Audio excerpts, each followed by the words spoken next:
Recording in progress.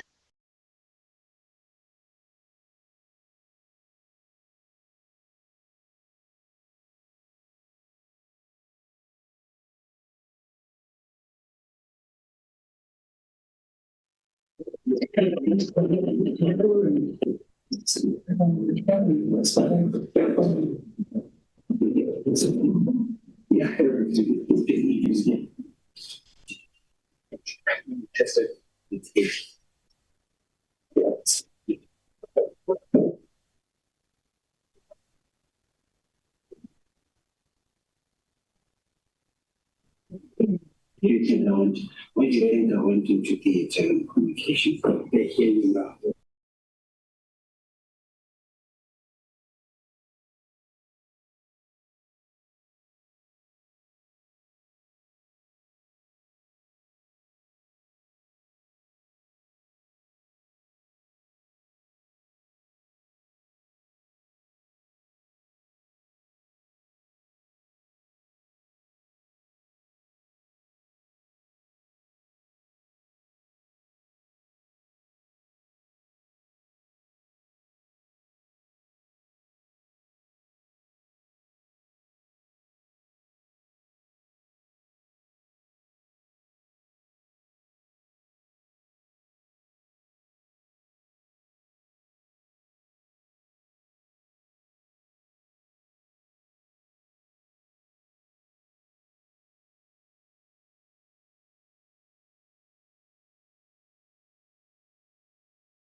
Chairpersons and good morning, members.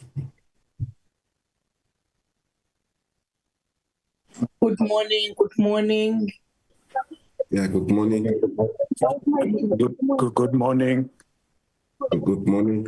Chairpersons is Good morning, honorable members. Good morning, Chairperson. Honorable members, good morning. Good morning, Deputy Ministers. Good morning, Chairperson, Chair. can start the meeting, Chairperson. Let me just. Good morning, Chairperson. Thank you so much. Thank you. May I request that at this point we observe a moment of silent prayer and meditation.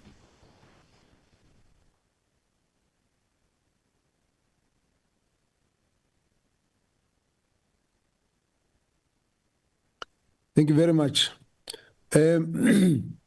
May I take this opportunity to welcome the chairperson of the Portfolio Committee on Home Affairs, the honorable members of the Portfolio Committee of COCTA and Home Affairs, the deputy ministers present, senior officials. We have a joint meeting here today, which is the Portfolio Committee on Home Affairs and Portfolio Committee on COCTA. May I also welcome the leadership, the chairperson and the CEO and members of the board of the members of the Independent Electoral Commission. We will be following the agenda that we have in front of us. Let's note all the members who are present, and I'm going to request that the Honorable Chairperson, Honorable Chabane, to lead us through this whole meeting, and I will come in at the end, but through the whole agenda. Honorable Chabane will lead the meeting, preside throughout the whole presentation, discussions, and everything, and then I will come in towards the end of the meeting. Thank you very much, and welcome to all members. Honorable Chairperson, please, may I hand over to you. Thanks very much, Honorable Chairperson, Dr. Zweli Mkhize, and all members of the Committees of Home Affairs and COCTA. We will also welcome, as you did, ministers and deputy ministers in attendance, the Chairperson of the Commission, Mr. Moebza, and all commissioners, the CEO, Mr. Mamabolo, and all the executive. Let me also take this opportunity, Chairperson Dr. Mkhize, on behalf of the committees to congratulate Mr. Moebza, Judge Pillay, and Ms. Pizzo for their appointment after recommendation of the National Assembly to serve as commissioners who hope with the collective that is currently serving, they will assist and continue to assist the Independent Electoral Commission. Today, as the Chairperson Mkhize has highlighted, that's a joint meeting to receive an update in terms of the preparations for the local government elections that are coming in 2026. This is a decision that we have engaged with Chairperson Mkhize as a result of the national and provincial elections report in 2024, as we have realized that we did engage with the IEC, and there were progress in relation to the issues that were covered in the report, but also the weaknesses that were identified, and all of us, I think, were associated with the issues that confronted the IEC during the 2024 provincial and national elections. So this is an important forum as we start to engage with the IEC, as we know that next year we'll from time to time engage with the Independent Electoral Commission so that the incoming local government elections are smooth with free incidents. Thirdly is that there may be possible amendments that will be carried by the IEC and that the committees may need to engage on as we move forward. And we thought that they may need to engage with the Portfolio Committee. We've also observed their press conferences that they've conducted to indicate how they are prepared for the local government elections, but there are other issues that they still have to engage with the committees. So this meeting will also give us an opportunity to engage with the Independent Electoral Commission.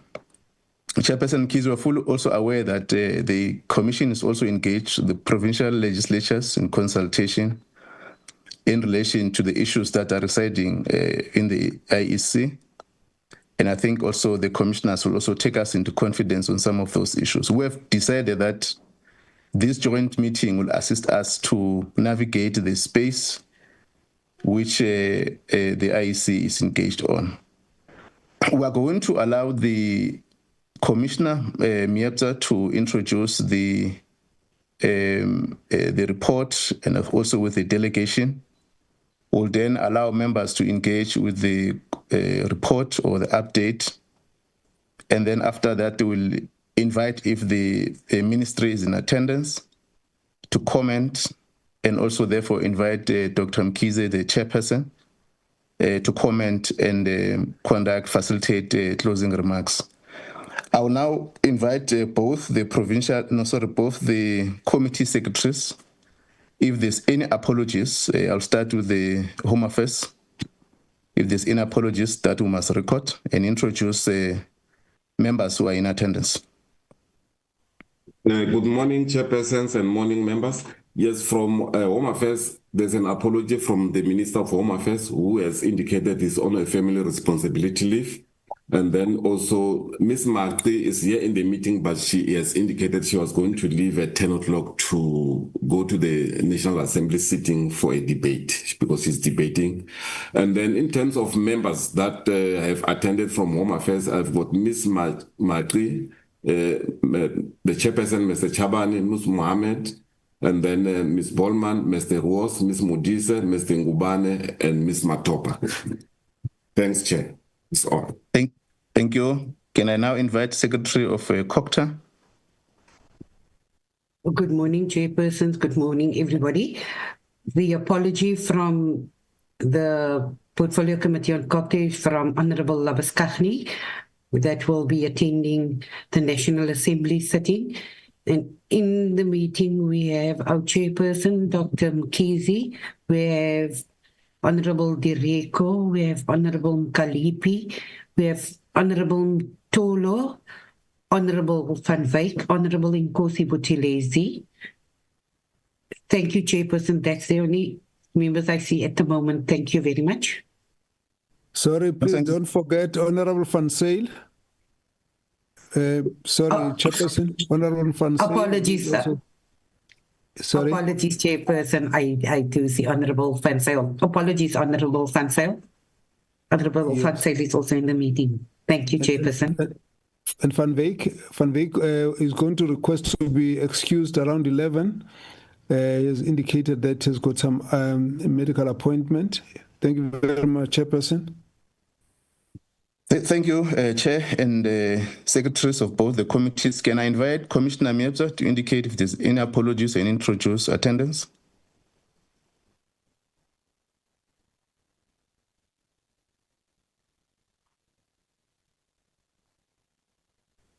Good morning, morning, Chairperson of the Portfolio Committee on Home Affairs. Let me also extend warm greetings to the Chairperson of the Portfolio Committee on Local Government, Dr. Zweli Mkhize, the honorable members,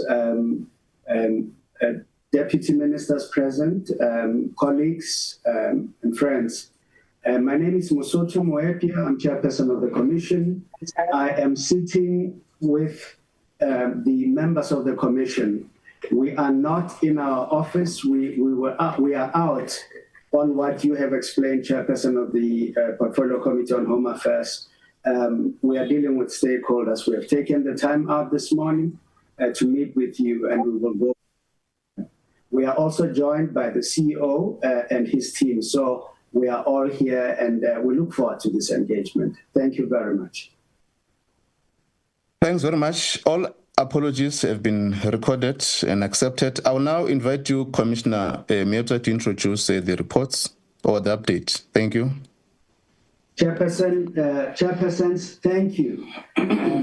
We have received your request for us to meet in this manner to brief you on our preparations for local government elections.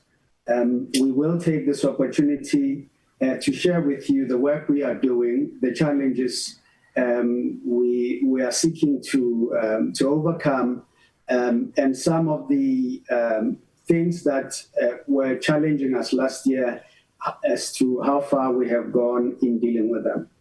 We have sent you a presentation, and on this occasion, I would like to invite the CEO to deal with the presentation. Members of the commission here present are Commissioner Slav, the Vice Chairperson, Commissioner Mashinini, Commissioner Judge Pillay, and Commissioner Izo. We will attempt to deal with the matters you will put before us where they are, but we will also have the CEO. And let me invite him, Chairperson, with your leave, for him to then present our preparations. CEO, please go ahead. Thank you very much, the joint chairpersons, Dr. Chabane and Dr. Mkhize. My colleague, Maseko Sheburi, is going to take us through the presentation. But perhaps before he does that, as he gets the presentation online, a few preliminary comments are opposite. One, that last year's election has brought forth certain operational challenges, which challenges have received significant consideration both in the administration of the commission as well as at the commission level. It is our belief that the amelioration measures that have been put in place will hold such that on election day they are completely eradicated. In particular, the issue of the app, the voter registration app on the VMD, we have identified the bug that created multiple records and prevented people from being verified in the shortest time possible. So that issue has received attention, and we believe that we have a solution for it. But not only do we want to stop there in respect of that matter, we do want to have that app independently tested from the a scan is made in a voting station right through the system into our databases, so that we can have an independent review of the app as well as its performance throughout the network to a point where it resides in the database. So I wanted to start there by giving that amelioration measures that have been put in place to deal with that one app on the VD. Masako, can you take us through the presentation? Thank you, Chair, through you.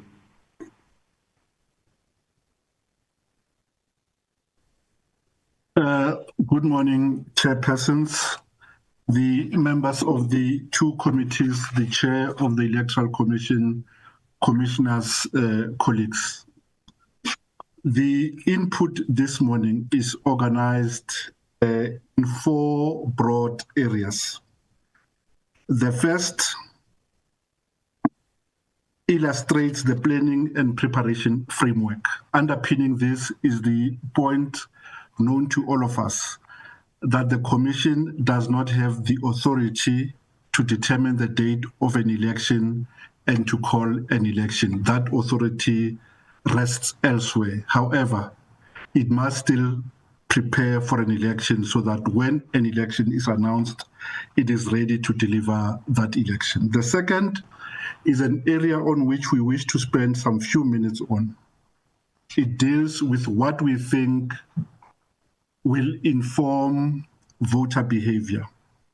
We share certain information gleaned from research that we've undertaken over a number of years to help the Commission to posture its campaign, but more importantly, to help contestants, which are largely political parties, to navigate the processes of engaging with voters in the context of declining participation. The third issue is pertinent for the meeting today. It deals with we indicate the building blocks and the activities that we need to take, the timeframes linked to those activities in order for the Commission to be on a footing to say we are ready come the date of election. The fourth area, we indicate the critical path, in other words, the milestones that we must achieve in order to be ready to deliver the elections whenever they are lawfully called. I will now go into the presentations and into the themes in turn. The first one on this slide, we repeat the obvious, and the obvious fact is that the Commission does not have the authority to determine the date of an election and to call an election. That authority resides with the Minister of Cooperative Governance and Traditional Affairs. So how can the Commission prepare when it doesn't know when an election is likely to occur? There are knowns and there are unknowns.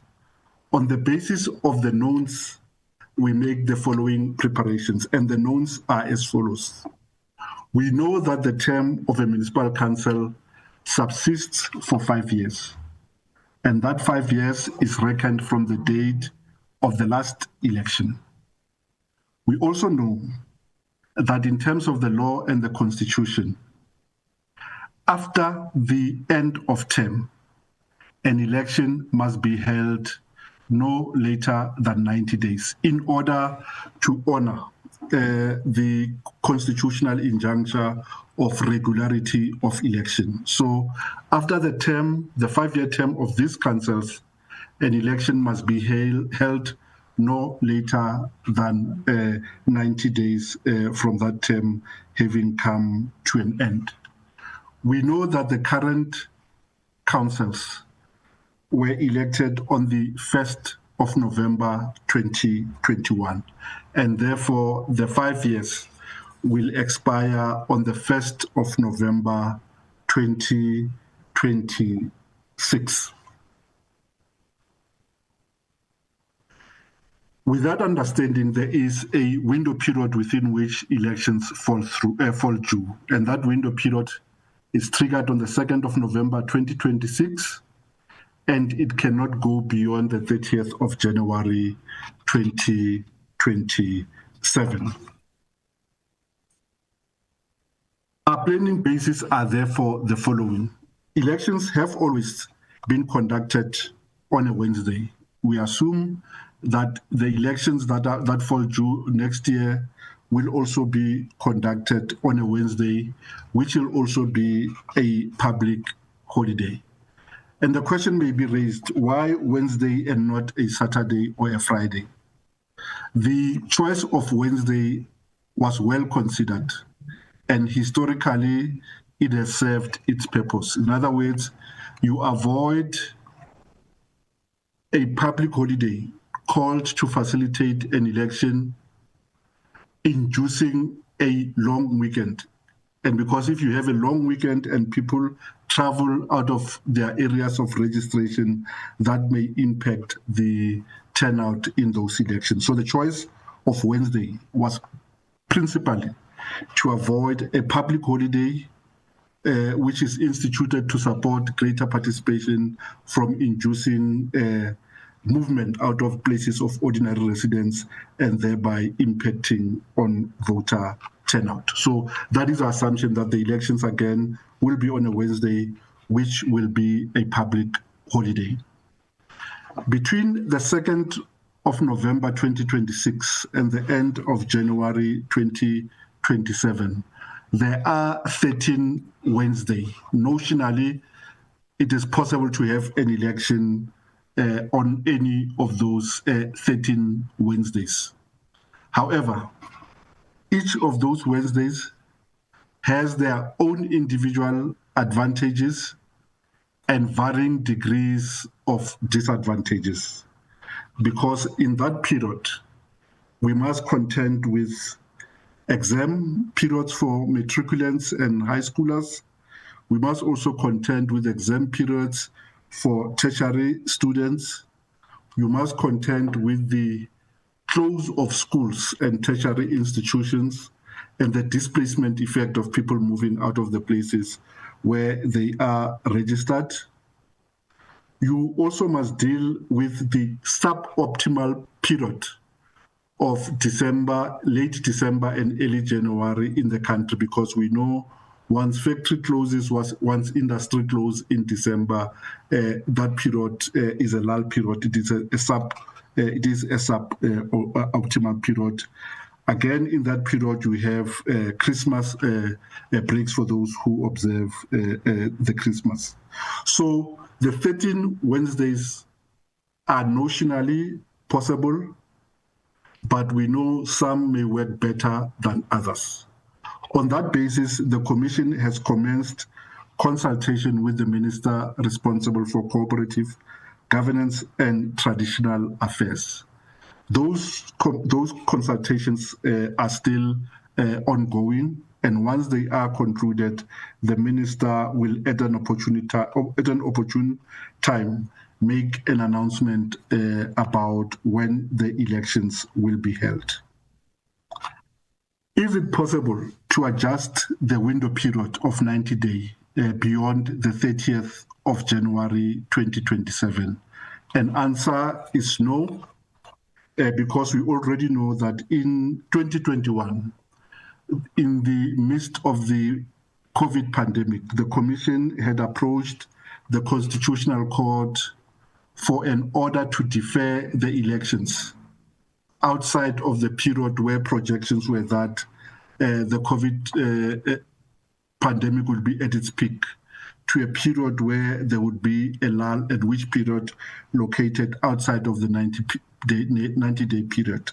The court then told us that an election may never be deferred beyond the 90-day period provided for in law. And in other words, do the best that you can within that window period. And if there are any attacks on the freeness and fairness of those elections, the courts will deal with those in the fullness of time. So the 13 Wednesdays, an election must work within the 13 Wednesdays as we understand it, given the decision in 2021 from the Constitutional Court. The last point to be made is that the Minister does not determine the date in consultation with the Commission. He does so following consultation. In other words, the Minister and the Commission do not need to agree necessarily. All that they need to be is that there are consultations and the Minister independently makes determines the date. And because the Commission does not determine that date, it must stand ready at the earliest opportunity within that window period to administer an election, because to do otherwise would be to usurp the power of the Minister and to interfere with the executive from exercising its constitutional powers. Just by way of conclusion, this aspect on the planning framework, an election must be held between the November the 2nd, 2026, and no later than the 30th of January, 2027. Consultations on the date have begun. They remain indeterminate. The Minister will, in the fullness of time, make the date known. On its part, the Commission is preparing on the basis that it must be ready on the earliest Wednesday in that window period. The last point on this subject is that it is notionally possible to have the elections earlier i.e. before the end of term. However, for that to happen, all municipal councils must take resolution of early dissolution to dissolve themselves early so that we can move the date earlier than the 2nd of November. That is not contemplated in our plan. We're planning on the basis of the known window period, which is the 2nd of November and no later than the end of January 2027. I now move, Chair, to the second part of the presentation, which deals with the context within which this election will happen. And the first point to be made is that there is an entrenched trend globally of downward participation in election. There are headwinds facing democracy as a preferred method of arranging public affairs. Those headwinds are also augmented by difficult financial circumstances in the past 5 or 10 years globally and also in the country. So that is the reality, that elections will happen in a context of declining voter participation. And voter participation is one of the indicators of the health of a democracy. So in 2021, the voter turnout was 46%. The Commission has just concluded market research to assess opinions of age-eligible citizens on their intention to vote and what would inform their intention to vote, and by implication, what would militate against their participation. Just upfront, let me state the obvious to say that the research is scientifically and statistically sound. The methodology is quantitative and nationally representative. Therefore, we can generalize on the basis of the finding of this study. Its coverage included metro, non-metro, and rural areas to avoid the urban-rural divide and bias. Secondly, face-to-face interviews were held with respondents to exclude data and technology bias influencing the outcome of the results. And focus groups were held with people, representatives of demographics in all the 9 provinces. And the sobering outcome of that is that if an election were to be held, only 49% of the respondents would participate. And that participation will also be contingent on a number of things having been done. So it is not a given that voter turnout will be 49%. It could be far less than 49% unless certain things are done. And in a few moments, I will attempt to deal with those ones. So this is one of the contexts. The second reality is on this slide, and this slide tracks the perceptions of voters over 17 years. So it's longitudinal study, scientifically and methodologically sound, I may repeat. It tracks what drives abstention from voting. Members will see that over time, administrative barriers have come down, they've been reduced. Administrative barriers are important because if you drill down into those, it tells you where the Commission as an election management body has fallen short. And therefore we drill into those and try to clear as many barriers as possible to enable citizens to participate. What are some of the barriers? In the early days, when we started the research, people indicated that the fact that they have to register before they could vote. We've made available more accessible forms of voter registration online. We're also maintaining the voting station-based registration because we consider it to be an equalizer of opportunity, because with a little bit of effort, every one of us can access a voting station very close to where they reside. As Democrats, we must all be worried about the bulging cohort of voters who say they abstain because they are disillusioned. That cohort of voters have increased from 65%, which was the lowest, to about 86%. So it increases, give or take 2 elections with each election. The only time where there was a statistical observable decline in the rate of disillusionment was in the election that that followed the hosting of the 2010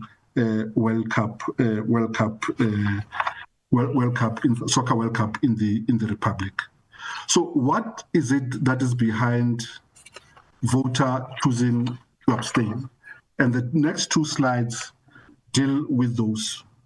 So in other words, why do people abstain? First, the red line tracks persons who are dissatisfied with democracy, people who say they do not participate because they are dissatisfied with democracy. And what should worry us is that the more that trend gets entrenched, there is an increase in the number of persons who report to be receptive to forms of autocratic rule. In other words, not only are people dissatisfied with democracy, but they are open to accepting autocratic or even dictatorships if their personal circumstances will change under that rule. This has not always been so.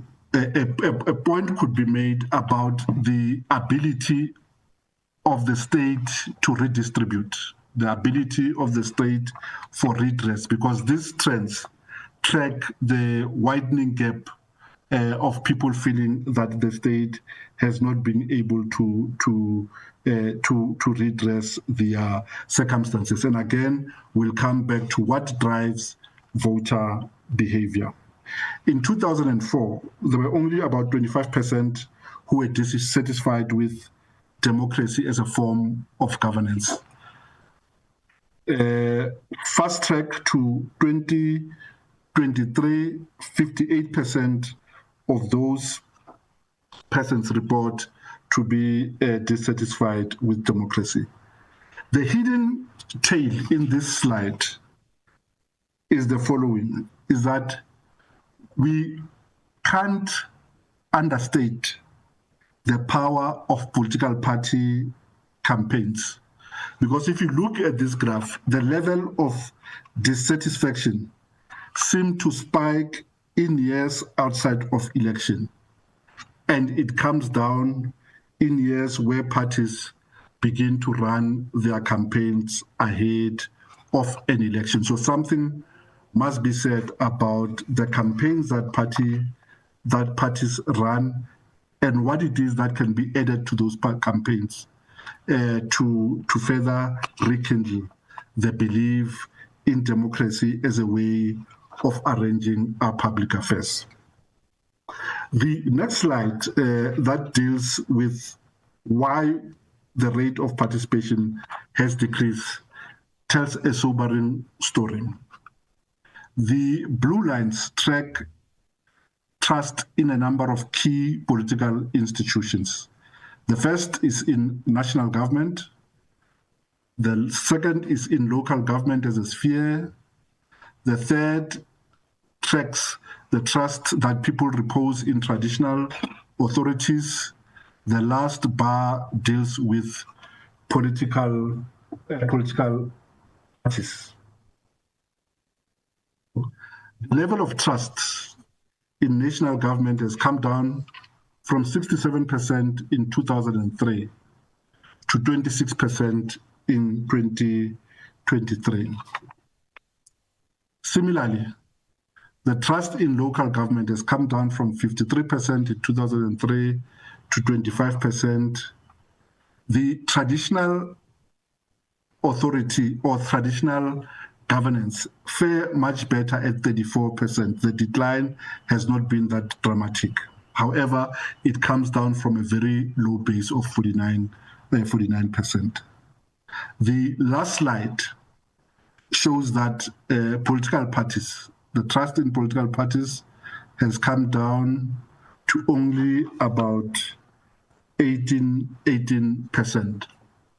So what the slide asks us is, if you do not have trust in key political institutions, if you do not have trust in local government as a sphere of governance, why should a voter respond to messages from the IEC to register and to participate in processes that will constitute that sphere? That is what the slide is asking us. The key lessons from the various research tell us a number of things. The first one is that voter behavior is shaped by what persons believe. So it's first start with the personal belief of a voter, and that external factors act on those beliefs to shape behavior. That's 2. 3, that people's disposition towards voting is influenced principally about what they care for or what they care about. So people participate or do not participate mainly because the things that they care about do not find expression either in the campaign messages or as an output of the various governance structures. Secondly, and I think more telling, is that when people are uncertain, they withdraw into the known and the familiar spaces. In other words, they are less likely to try new things, they are less likely to reach out, they are less likely to be collaborative. So they withdraw into the safety of the knowns, be they family, be they clan, be they tribe, be they church, and those type of narrow safe spaces. Thirdly, is that people measure a political system not so much about policies, manifestos, and those important things, but they measure the success of a political system by their own circumstances. Have participation resulted in a change of my circumstance? So increasingly, you find that the vote becomes transactional. I hear I must participate, but what is it in it for me?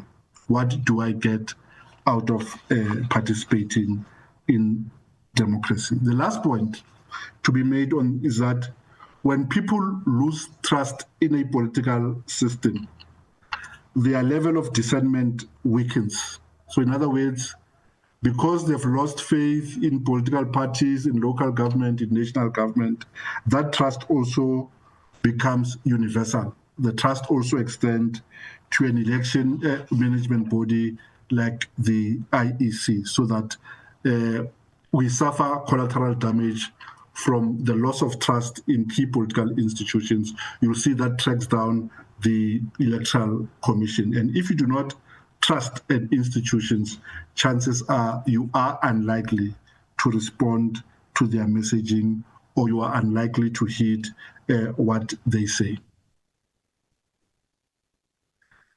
This slide almost negates what I've been saying for the first few minutes, because it says it is not all gloom and doom. In other words, in spite of the trust deficit, in spite of the increasing disillusionment, in spite of the loss of belief in democracy, 68% of citizens still believe that voting is their civic duty.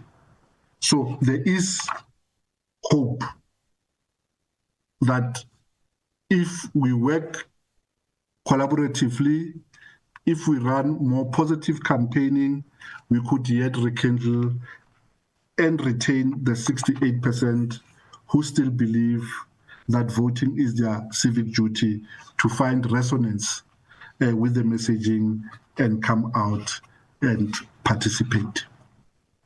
The next part of the preparations deals with the key statistics and the various areas of our preparation.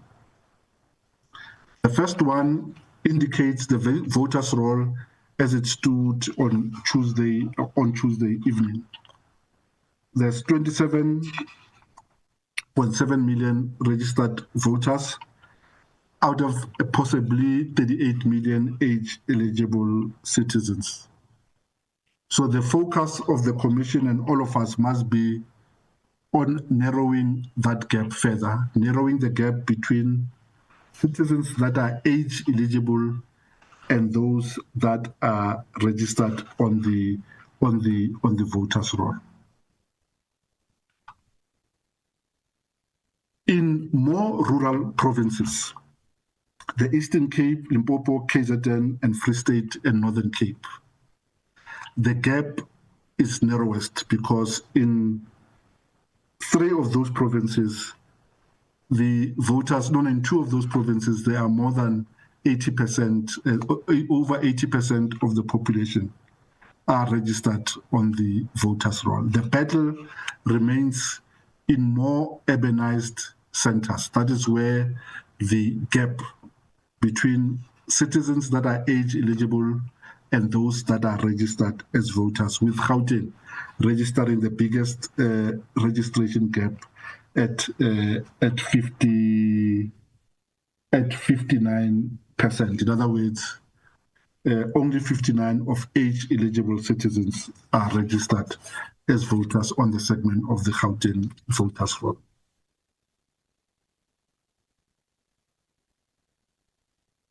The voters' roll, we all know there's an entrenched trend of there being more females registered than male. It doesn't end there. More female participate than their male counterparts in elections. And on our part, most of our staff members at voting stations are females. So that trend is well entrenched. The Commission is resolved to put in additional measures to contribute to the narrowing of the gap, particularly among young persons as a demographic, because they have had disproportionately fewer opportunities to participate.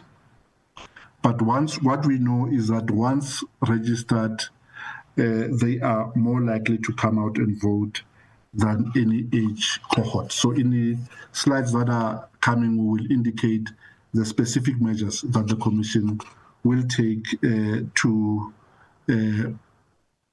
freshen the voters' roll, for want of a better phrasing.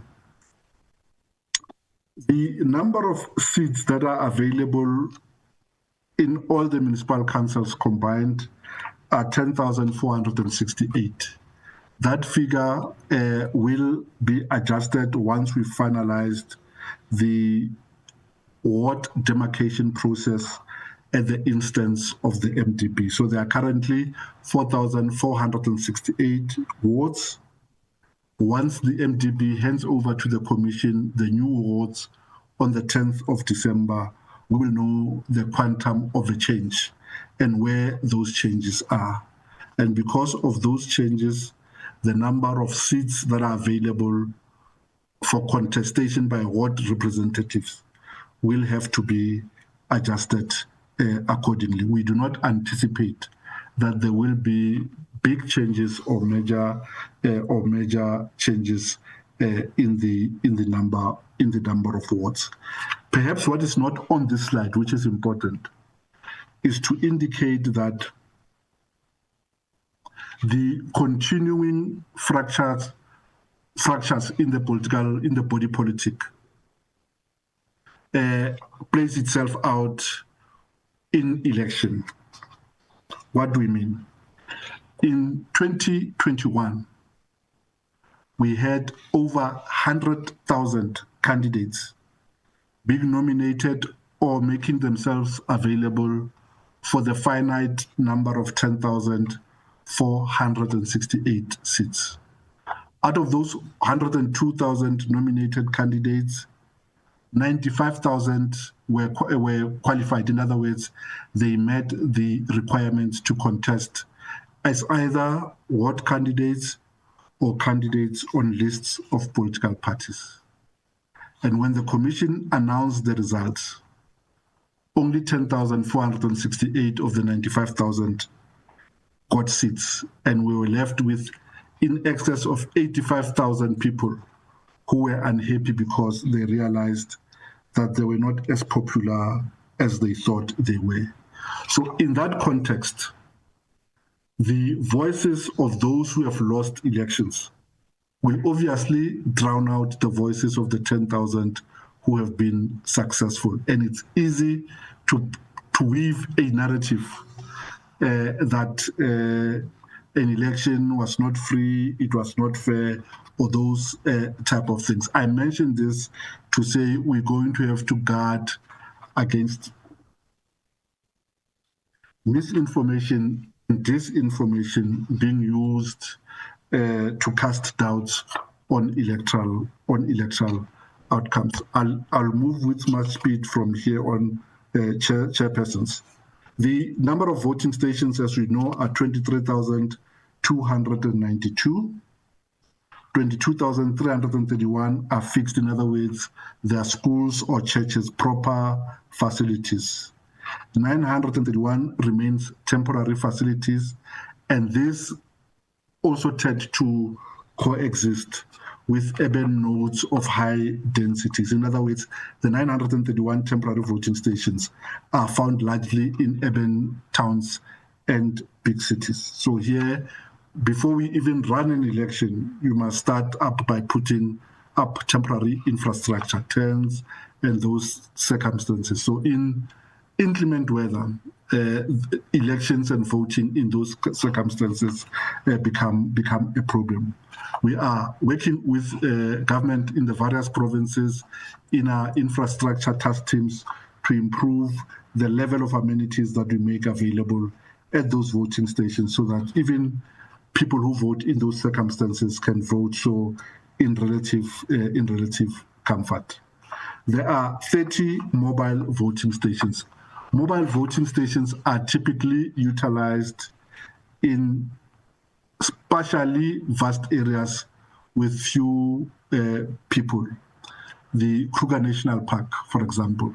A mobile unit will leave the Satara camp at some point and allow people to vote, move to another camp after a time, so that we deal with spatial vastness but few number of voters. So the mobile voting stations will be typically in those areas, your Kruger Park, in the Northern Cape, in the wilderness area in the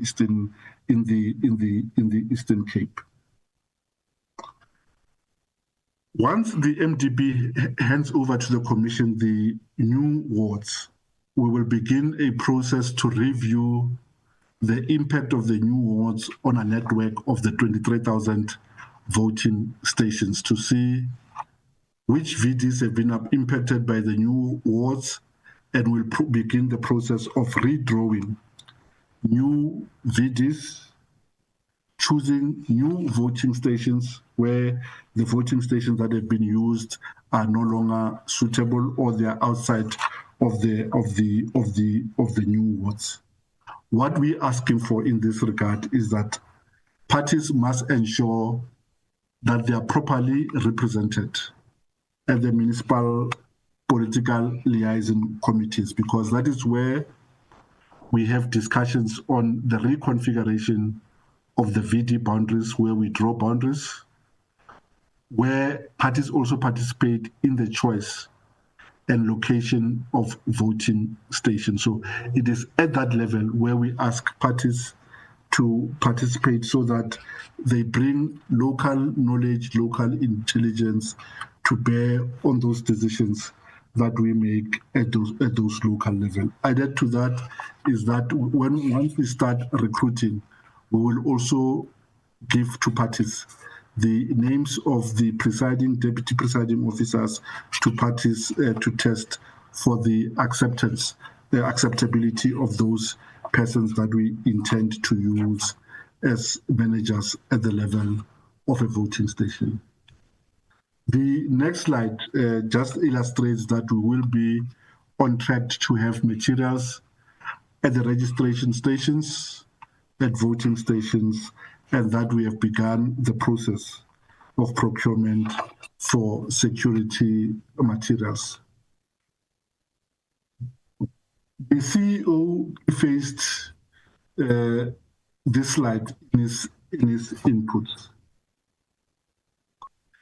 Also, the chairperson of the portfolio committee indicated that the elections report has in detail explained things that worked well in last year's elections, things that not work as optimally as we had planned, and also indicated the remedial actions that the Commission has implemented or is finalizing to ensure that when we next encounter voters, we can give them an improved service. The first area is aggregated in the voting station management enhancements. The activities in this area must do two things at least. One, improve the manner in which we manage queues in certain high-density voting stations. That is one.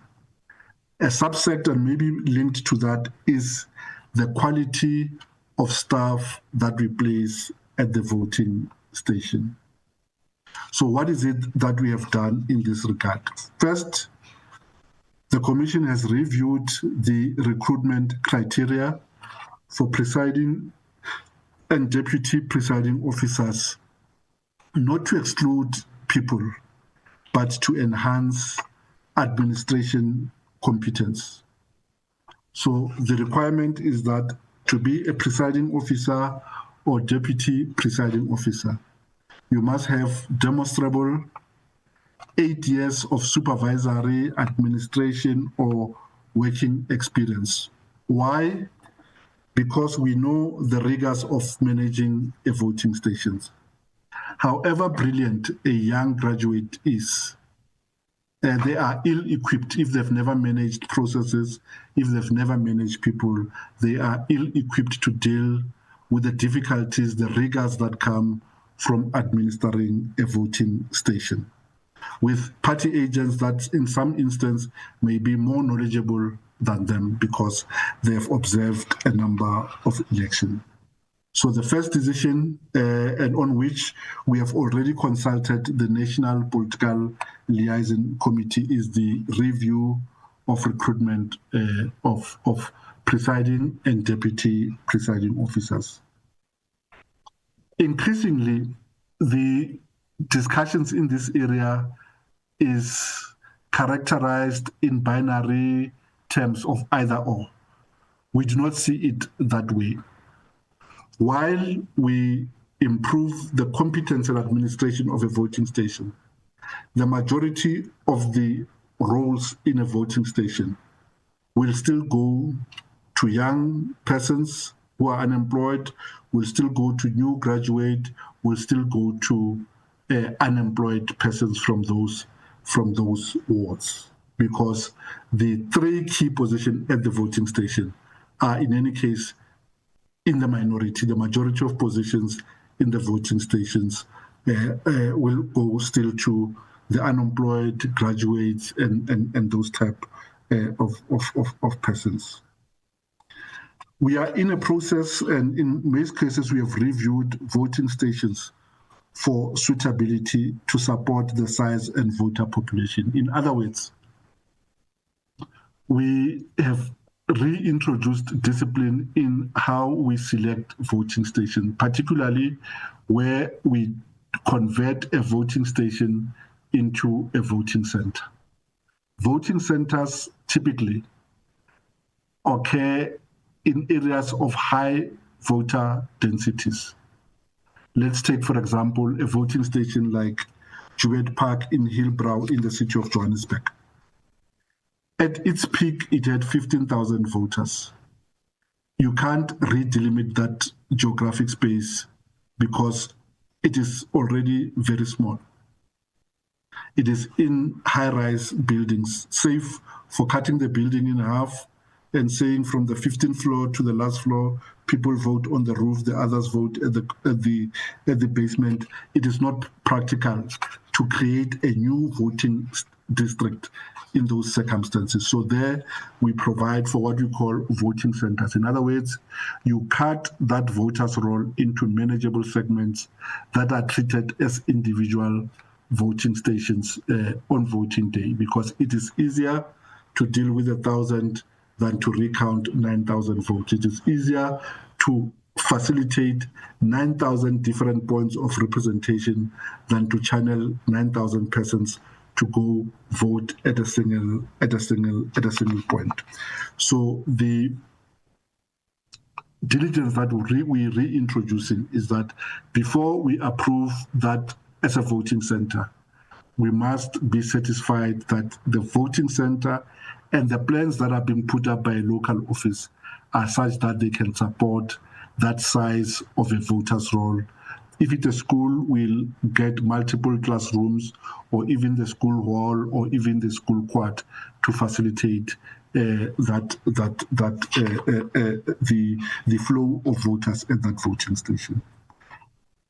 There are other discussions that are still currently underway and yet to be concluded that say, what are the things that we need to do, little as they may be, but they will aggregate to ensure that we increase efficiency at the level of voting stations. Those are not yet finalized, and in future engagements with the committees, we will update on those ones, because those are important in ensuring that we have a properly managed voting station, the queues flow, and also that there are no bottlenecks at those voting stations that may lead to people trying to change voting stations or wanting to vote elsewhere, or turning back and never returning to voting stations. The second category of improvements relate to technology enhancements. The CEO has already dealt with the coding of the voters' roll app on the VMD. Just to underscore the point, we internally develop 5 applications that we run on the VMD on voting day to support a number of processes. Last year, we had difficulties with the suboptimal performance of one such in-house developed app, which is the voters' roll app. The 4 other apps worked as they were coded to do. So the CEO has indicated the work that we are doing. We will be finalizing VMD maintenance to test for battery charge, battery hold, whether they still can access the internet, and those type of things ahead of the voter registration weekend. Again, we maintain the online as well as the offline capability of the VMD. So it will work whether there is internet connection or no internet connection. We have reintroduced the discipline of observing agreed code freeze and development freeze. In other words, however brilliant an idea may be, if it is introduced after the agreed to development freeze, that will have to stand over until the next development phase, in order to make sure that the technology that we use in election is properly tested and externally validated. In future meetings and close to the election period, we will indicate to the committees as well as to contestants a window period where interested parties and contestants may come, be granted access into the result system, as we have done in previous election, for people to go independently with their specialist, audit the result system to check whether on voting day 1 + 1 is still 2, and if it's so, it is true for all political parties and not just for some and not others. And once parties have availed themselves of this opportunity, we will lock the system until it is again used for the elections. This slide speaks to the things that we are doing with citizens. From the research that we do, radio and TV still remain the preferred method for citizens to receive information and messaging from the Electoral Commission. However, those are also the two most expensive mediums. So while we want to avail of these opportunities, they come at a cost, and therefore we must cut our suit according to the cloth that we have. But we will persist with some presence on TV and radio, especially because of the partnership that we have with the South African Broadcasting Corporation, which also has a public information mandate where they match our spend with information and content that is related to education of the citizens. We persist with our plans of infusing democracy education, civic education, and voting duty as part of the formal education program. To this end, we have a memorandum of understanding with the Department of Basic Education. And once learners have gone through that content is given live in the Democracy Month, which is April, where we have the Democracy Week in all in public schools and in private schools. So we have a launch together with the Department of Education, and we have focus on democracy education, which also results in us registering new voters from the basic education cohort of learners. That program is not only limited to the April month; it is ongoing for the rest of the calendar year. We have focused presence in tertiary educations, especially when tertiary institutions reopen for new academic years, because we accept that there may be persons who are coming into those communities from outside of municipalities, from outside of provinces, and therefore we must avail to them opportunities to register in places that they find themselves in. To illustrate this point, in this calendar year, we had two such window periods of focused attention on tertiary institutions. The first was in February this year. The last one was in September. And out of those, we were able to register in excess of 300,000 new voters, persons who are registering for the first time as voters. So it shows that that investment has a potential to yield benefits.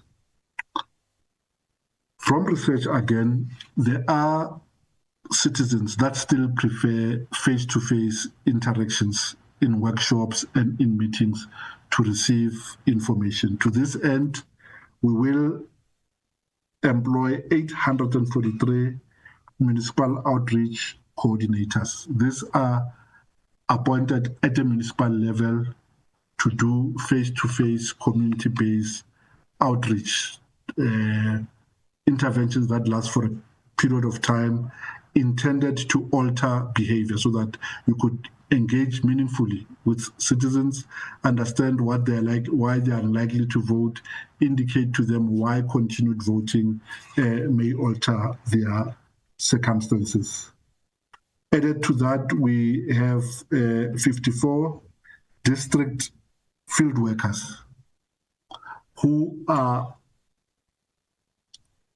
earmarked to work with the disability sector, be it the blind, the deaf, and those communities, so that our offering is inclusive and it does not leave out those among citizens.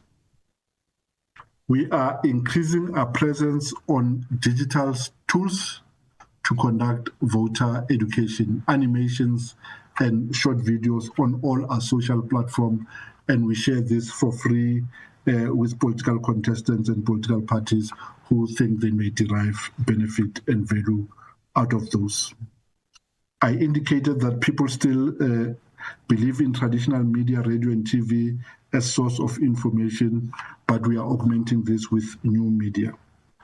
Community radio gives us a platform to speak to people in their local language, but also to localize our civic education offering, because it is specific to an area and the nuances of those areas can be brought out to the fore. So I think this has been, in the past elections, a great source of engagement with communities. We maintain stakeholders at various levels, at the commission level, at the province level, at the MEU level, to augment our capacity to disseminate message and information.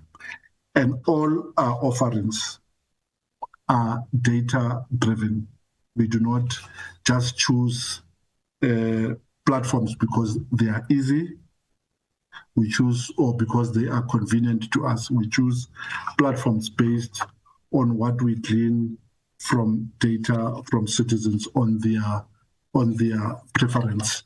And just to indicate one of the eye-opening things that we learned when the Commission did a study among young persons who did not intend to vote in last year's election, to understand what could drive their participation. One thing that became evident was that even if young persons have data, they told us, even when we have data, we'll never use that data to access government or IEC services. To this end, we are still pushing the big telecoms to see if some of our content could be zero-rated, or if we know the cost upfront, reverse billed, so that some of the things that we do not incur costs for young persons. For example, a person who wants to register for the first time or wants to update their details, if they know that that service will not deplete their data bundles, they may be more likely to avail themselves of those opportunities.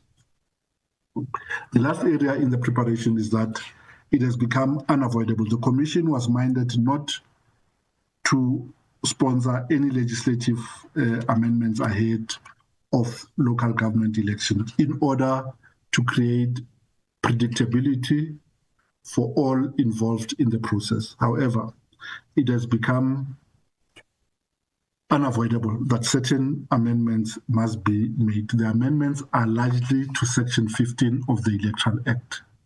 That section deals for objections to the voters' roll. Members of the committees will know that ahead of each election, the Commission makes the voters' roll available publicly for inspections. and for people to raise objections against the inclusion or exclusion of certain persons from various segments of the voters' roll. The amendments are intended to achieve two things. One, to make it clear that objections are only competent on a voters' roll that is provisional. In other words, and you can object to any segment of the voters' roll at any time. But once a voters' roll is certified for use in an election, there can be voters' roll objections entertained on that segment in order to create certainty for administrations for that elections. The second thing is to authorize the Commission to take certain actions when it decides objections that are based on the voters' roll. The submission and the bill has been submitted to the Minister of Home Affairs by the Commission. We hope that it may be introduced sooner rather than later in the parliamentary process. The changes are largely technical. They will not have a impact at the level of voting stations, and therefore they do not affect the training that we must do for our presiding officers. The changes there will only impact the powers of the Commission at a point when it deals with objections to the voters' roll. The last part of the presentation, Chairperson, deals with what are the things that we must do to give the committees and the members of the two committees a level of comfort that we are indeed seized with preparations for these elections. There may be areas that repeat, and therefore I'll try to move with some haste. The first area is that as an institution, we have had a national planning indaba in October to look at the things that we said we're going to do differently, to look at the reports from the observers, to look at the deep briefing reports that we've held with all contestants from last year's elections, to look at the things that we must make better so that voters could experience an elections that is improved. There are certain decisions that we've agreed on, including the work that we must do proactively to maintain the voters' roll.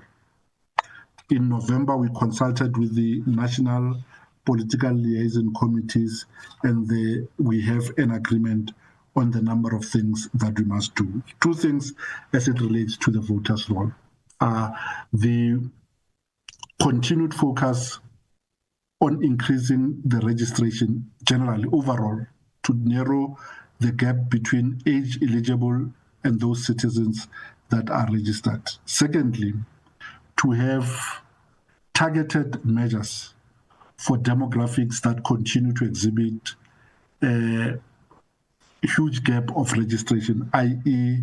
young persons. And therefore, when we launch our campaign, members will observe that it maintains a young bias and young feel, because that is where the greatest focus should be concentrated to increase the enrollment of young persons on the voters' roll. We have concluded a national train the trainer initiative in late October, and will start the process of rolling down those training initiatives to provinces. We start with the recruitment of registration staff in January 2026, largely based on our social media platforms, on our website, and persons may apply remotely, and those that do not have those facilities may, on a limited capacity, be assisted at our local offices. The benefit of asking people to apply remotely is that during that application process, we use that as part of the recruitment process to see and test affinity of persons to use an interface with technology. Those type of things. We also have a preloaded module that people must first complete before they are even considered as registration staff. On this point, as requested previously, parties must maintain representation at the municipal PLC, because once we have recruited people, we will share the details of the 3 key people at the voting station with the party liaison committee to check if those persons are politically acceptable and their recruitment is in terms of the recruitment criteria, so that if you know that there are people there who are politically active, who are partisan, you can object. And if that objection is sustained, that person will be removed from the list of staff that we are going to use in election. We have an arrangement with the MDB to hand over to the Commission the wards on the 10th of December.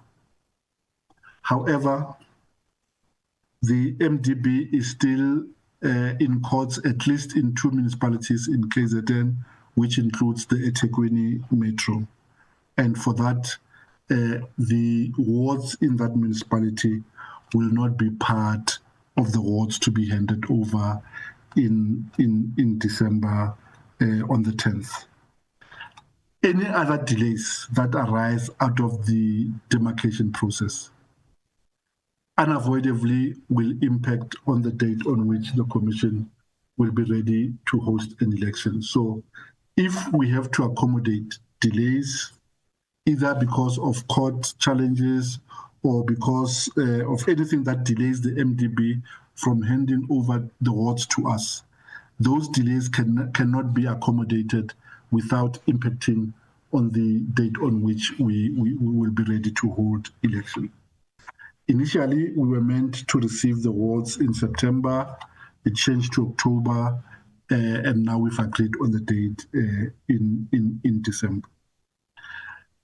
Additional requests to political players, policymakers in this regard is that we must purposefully find a way to socialize the changes upfront so that communities don't become only aware of the ward or altered boundaries when we do voter registration, because if that happens, the Commission then ends up assimilating difficulties from a process that it does not have control over, because we know that dissatisfaction with ward boundaries play themselves out during the electoral process.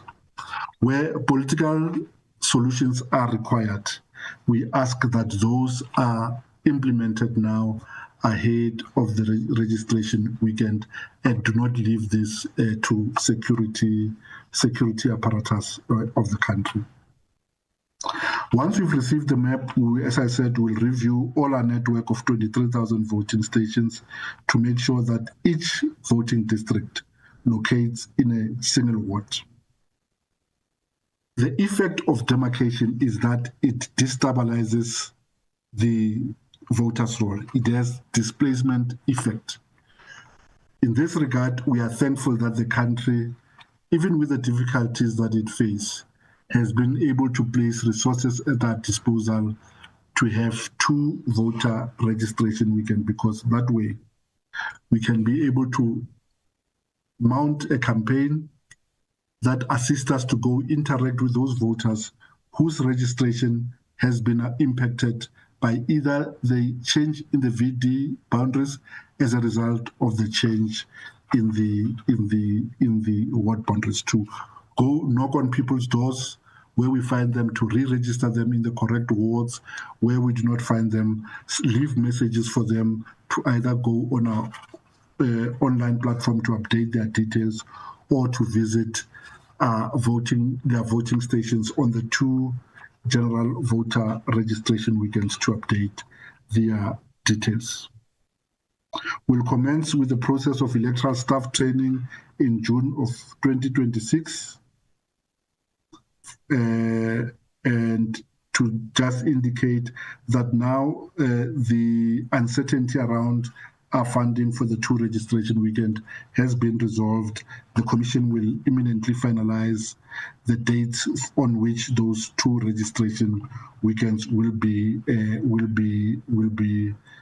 administered. For now, we can indicate a window period between the months of June and August 2026.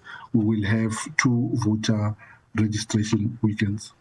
Very shortly after the 2nd registration weekend, we anticipate that the Minister of Cooperative will announce the election date. If he issues a proclamation on that date, the voters' roll will close for purposes of the election, and we will also open candidate nomination portal for parties to nominate candidates. Again, we ask parties that they use the candidate nomination portal to nominate their candidates. That way, they have full control on their lists. They do not have to share them with anyone.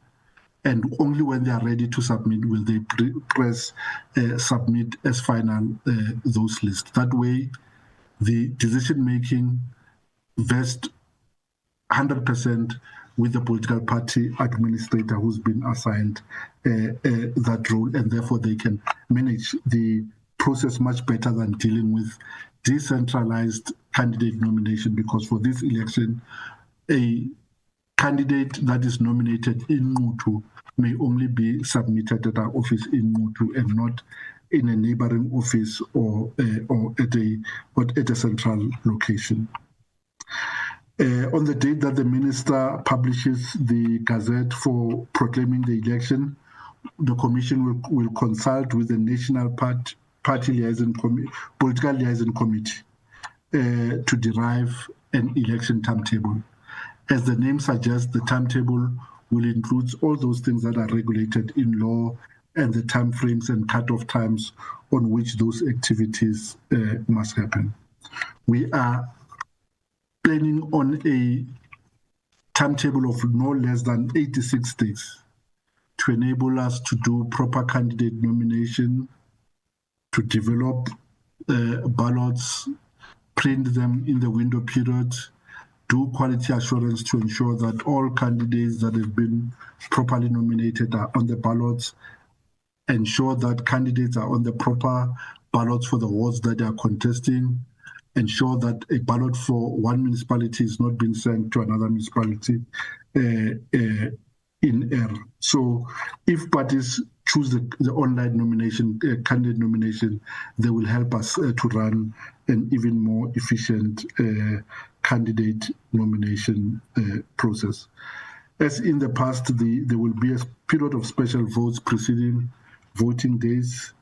There will be voting and result announcement within the 7 days provided for in law, and thereafter the Chief Electoral Officer must still manage the elections of the local representatives to the district in a timeline that is, as the law stands now, is still 14 days. The next slide just gives a graphic depiction of the activities that I spoke to. I won't repeat this slide. And the last slides are opportunities for collaboration. I think we need the partnership of all involved to increase the registration, first of young persons, but once registered, to translate that registration into participation in elections. It will help if those persons, once registered, also see themselves on party list, because it communicates in very real terms that that election is also about them. They are not just voting for them. The second one is to collaborate with respect to outreach. As I indicated, We have arrangements with basic education. We have ongoing working relations with principals of universities. We have a program of youth ambassadors on tertiary institutions, and those processes we will proceed with. On our part, informed by the market survey, we will run campaigns and messaging that are aimed at engendering hope that through participation in election, the future may yet be different. Campaigns that are future focused, that places citizens at the center of the election enterprise. In other words, enhancing or elevating personal agency so that people know that through their own initiative, they may impact affairs in their community, in their municipality, and in their country. The last point on the slide is to indicate that as a country, as people, as Democrats, as people who have a stake in the elections and the outcome of elections, it is exceedingly important that we take stock of how we use new media. There's a lot of good that new media could be used for, to run campaigns and those type of things, but also to reflect individually and severally and collectively on what is our contribution to messaging that are not true, that are false, that have the impact of being deleterious to the election enterprise. In conclusion, Chair, an election must be held between the 2nd of November and no later than the 30 January 2027. The Commission does not have the authority to call the date. The Minister of Cooperative will do so. Secondly, people, there's no empathy on the part of South African population, or the declining rate of participation is not because of empathy, it's not because of apathy. My apologies, it's not because of apathy, but people have some misgivings with how they've experienced democracy. And if those barriers that they indicated, if democracy can be proven to deliver, if the messaging from all of us is such that democracy can work to arrange our public affairs, we may yet invert the 49% of persons who are intended to vote. We may increase it to a higher voter turnout. Allied to that is that we must harness the continued belief of 68% of the population in voting as a civic duty and a civic obligation. Lastly, we must not cease from the focus of focusing on young persons to animate them enough to remain engaged with affairs in their community, both as voters, but also as nominated public representatives. That concludes our input this morning, chairpersons. Thank you very much. Thank you very much, Mr. Shiburi and the commissioners. I'm going to invite members to comment or raise any other matter by show of hands. After that, I will invite also the chairperson, Dr. Mkhize, to comment around this presentation. Then we'll invite responses from the commission, and then the deputy minister. Then we invite Dr. Mkhize to facilitate closing remarks. I recognize Honorable Mkalipi, Honorable Mukhale, Honorable Suprati, Honorable Van Zyl. I don't see any other hand for now. Honorable Mkalipi, can proceed. Thank you. Thank you very much, Chair. Greetings to you, Chair, and members of the Home Affairs, and greetings to the Chair of COCTA and members of COCTA Portfolio Committee, as well as commissioners that is led by the Chair of the IEC. There is a very good and progressive presentation that we need as members as much as we can. Chair, the presentation is very thorough and is very detailed. Chair, just want to go straight to my points. Chair, before I just zoom in on the presentation itself, I want to ask something from the Commission, if they have considered it, because elections are taking place, the interval is 2 years. They have considered to make elections, to combine elections, instead of having elections in between, because that alone is also exhausting in terms of resources. So I want to check with the Commission if they have engaged in the talks amongst themselves, if they can propose to amend with whichever legislation that needs to be amendment, including the Constitution, to combine elections in South Africa. That is number one. I think also it can address the issue that is raised here in the presentation sharply in terms of the poor of the turnout. The second point, there is a bill, a proposed bill, a private member's bill in terms of do away with the voter registration.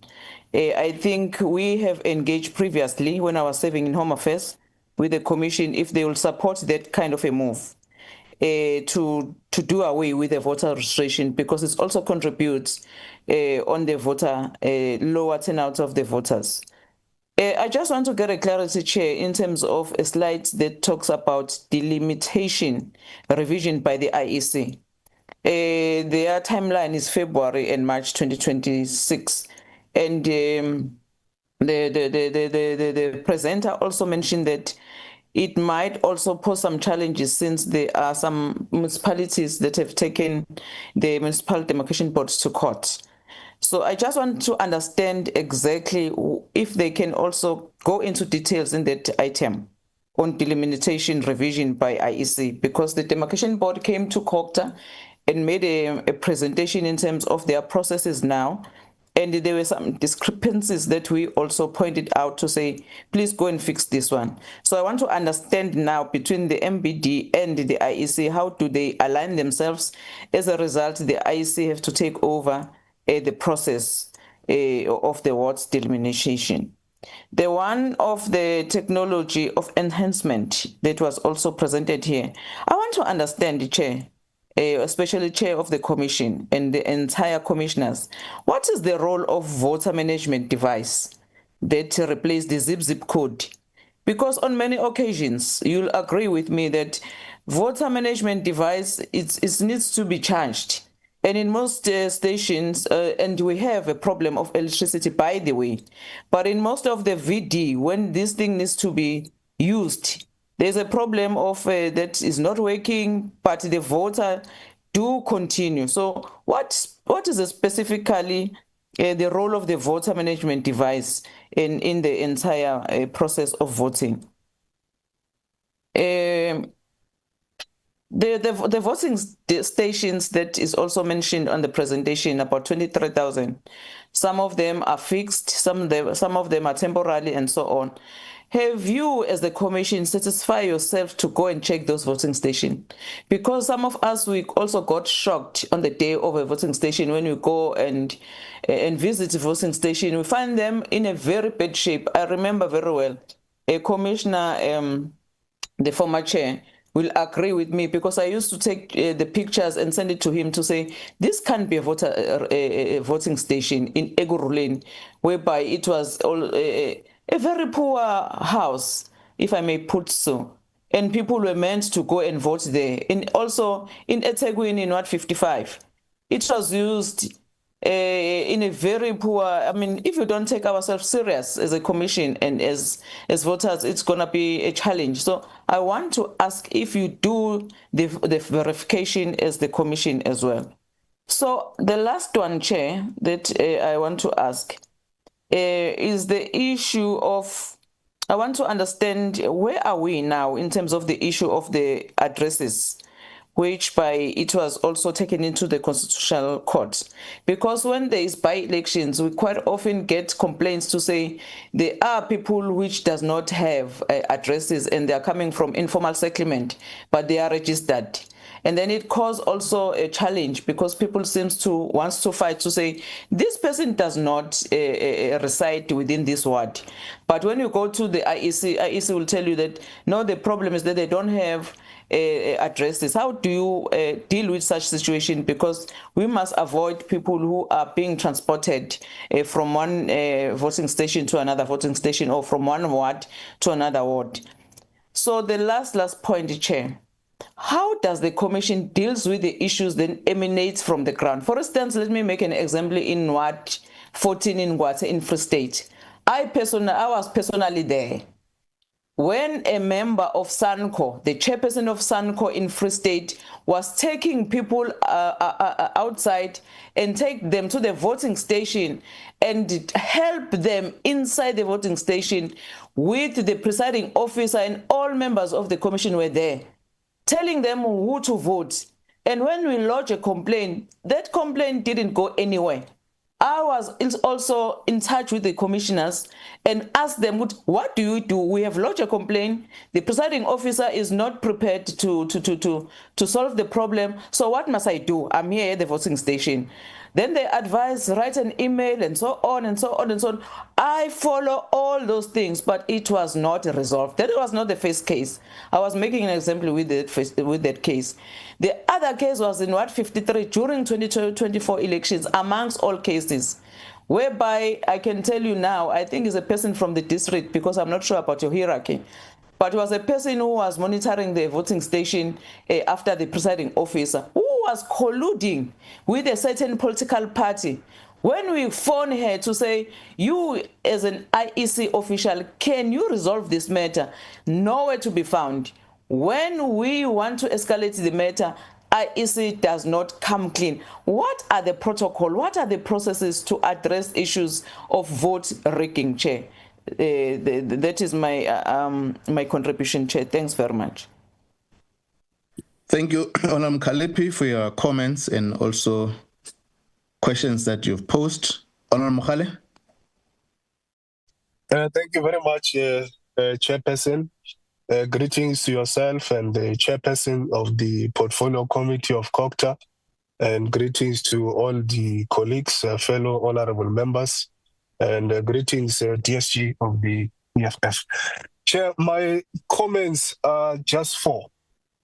Firstly, Chair, the app, the voter registration portal that we use to register people remotely, it only allows you to do that registration if you have a cell phone number. Now, in some parts of the country, Chair, where we have been to, we have traveled, we have been to, there are people without cell phone numbers who are not registered to vote. Now, the challenge comes in this way. When you have used your own cell phone number to register people for, let's say, it allows you to register, let's say, 3 or 5 people, and you want to register more people, the app does not allow you to then register more people. So I want to know, what is the IEC doing to rectify this particular challenge? Because it's a challenge that we come across in some parts of the country where people don't have a cell phone, Chair. It's a reality. They will rely on one specific person in a particular street who will be the one who has a cell phone, who takes messages on their behalf. The second point, Chair, is around the low voter registration in the metros, as per the presentation. The IEC acknowledges that there is a challenge in that regard, particularly in the urban areas. But my question, Chair, is what have the IEC done to ensure that, particularly in the urban areas, there are targeted campaigns for those groups who are not registered? What has the IEC done in that regard? Thirdly, Chair, in terms of the new demarcations and the new voting stations which are likely going to come as a result, I would like to appeal to the IEC that can they please ensure that in some areas, because the voting stations that they utilize, you find that they are very small, find that they are using a very small room, and it gets packed. So we're really making an appeal, Chair. Can they get proper venues so that it's spacious enough and people are comfortable to be able to exercise their right to vote? And lastly, Chair, on the issue of moving the election date from 2026 maybe to another period, this upcoming local government election. Firstly, the November date is going to be a challenge, and some of the issues that Dishiburi has already highlighted them. Chair, I want to know from a legislative point of view. Yes, the Constitutional Court made a ruling, but are we as Parliament? Are we barred? Is there something that stops us from making an amendment or necessary legislative amendment that will then be able to move the period of the election to a much more better season? Let's say, for example, we've always held election around May. I don't know if is that possible for us as Parliament, Chair, with the powers we have to even amend the Constitution itself. Can we go that route? Because that date of November, Chair, we've seen with the 2021 local government election, the voter turnout was one of the lowest since the history of voting in the local government elections. So we don't want to have the same thing repeat itself when we can have some ways to avert it, Chair. So that is my question around the issues of the constitutional amendment or any legislative amendment that is necessary for us to be able to shift or extend the period of the current council to enable the elections to be in a much more better season for the people of South Africa. Thank you, Chair. Thank you very much, Honourable Makhale, for your comment. Honourable Jama indicated that he has a challenge of raising the hand for... I will invite you, Honourable Jama, last. Honourable Subrit. Good morning, chairpersons, and good morning to all colleagues and members on the call and all the leaders of the various institutions and executives. Chairperson, let me join my colleagues in really welcoming this very polished presentation and the insights and learnings and from it, and most importantly, to assist us to really improve voter participation in the next election in order for us to protect and advance our democracy. You know, we cannot allow any further decline in voter participation, and I believe that we do have a collective duty as political parties to encourage South Africans to arrive next year and vote. Chairperson, let me maybe just make this comment firstly, is that maybe the first point would be, in order to enhance communication with registered voters, I'm sure that the IEC should have a database of all the phone numbers of all voters that are registered in South Africa across all wards, across all districts, etc. And maybe then my first comment would be, whatever we are receiving and whatever information that is being shared, firstly, maybe the first question, is that database available of this approximately millions of voters? And then how then can we communicate to them of what the IEC's plans are? Because an informed electorate would mean an electorate that will be getting ready to participate. So that would be my first question, because sometimes we're trying to reach them through various campaigns, given the fact that cell phones would change. But if one were to reach 50% of registered voters through simple SMSs, I think it would be an effective way of reaching out to them. Chairperson, the presenter, did a very polished presentation, but I wish to make a comment here that when referring to the 85,000 candidates that were not successful, he used the term, and I quote, "they realized they were not so famous." Chairperson, I found that to be an inappropriate term to be used, given the independent nature of the IEC, and hence its officials, and hence the words that these officials must choose. Perhaps the more appropriate term to have been used was those who were unsuccessful. And on that, given that over 100,000 candidates were nominated, and it was reduced to 95,000 candidates who contested for about 10,000 positions. And further, given that we have a duty to protect our democracy and not limit candidature, and also given that the inclusion of such a large growing list comes at a huge cost, what then, in the view of the IEC, can be done to further filter the candidature qualification criteria under the Constitution of the Republic of South Africa? Maybe a question from the factors. What are the factors that contributed to the loss of faith in the IEC from an operational point of view last year?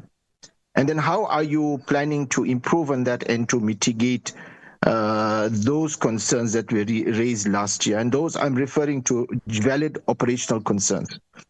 What would be the cutoff date for registration of voters? Are you aware of any campaigns by Home Affairs to have extended days of registration for IDs in 2026? What is the impact of the continuous delay by the MDB in providing the final list? And will you be able to absorb any further delays from the NDB? Have you communicated to them? And maybe then a question, because I envisage the MDB and the reallocation of voters to other wards and voting districts to create problems. Can that not be done electronically or facilitated electronically via the IEC, and also drawing back to the fact that you do have their cell numbers on your database? On the day of voting, how will you plan to deal with the increased instances of voters arriving at their original voting stations only to find that they no longer belong to that voting station and they should be gone to elsewhere because of this reallocation of the demarcation of wards? Chairperson, I have noted during the by-election an increased amount of intimidation outside voting station by the presence of political party vans, party songs, and huge amount of party supporters, almost, and one would say deliberately done to create and pressure. And I found that to be quite uncomfortable for a voter not belonging to that parties. And maybe the question would be, what is the IEC going to do to ensure that there is no intimidation of voters arriving to voting stations? And then what would you do to ensure that that inordinate presence of party vans, party songs, party regalia outside, inordinate, and I'm not taking away the fact that we have party desks out of voting station, but that pressure and that intimidation it needs to be noted. And lastly, maybe, Chairperson, is what are the plans for voter registration weekends for 2026? Are we doing more to encourage more voters so that we can get more voters to participate? Thank you, Chairperson, and thank you for this opportunity to engage the presentation. Thanks very much for your contributions and comments, Olon Sabrathi, yeah. Honorable Van Zyl. Good morning, chairpersons, also the members of both committees and the presenters yes this morning. I've only got a couple of questions. The first one I caught when the presenter spoke, when those timelines were provided. I heard the presenter saying something to the effect of you not be able to submit candidates centrally, but it'll be need to submit it locally. And if you apply for that municipality, that's where you need to submit. In the past, we've been able to submit candidates and the applications, centrally. So I just wondered if we can maybe get a clear understanding on that again.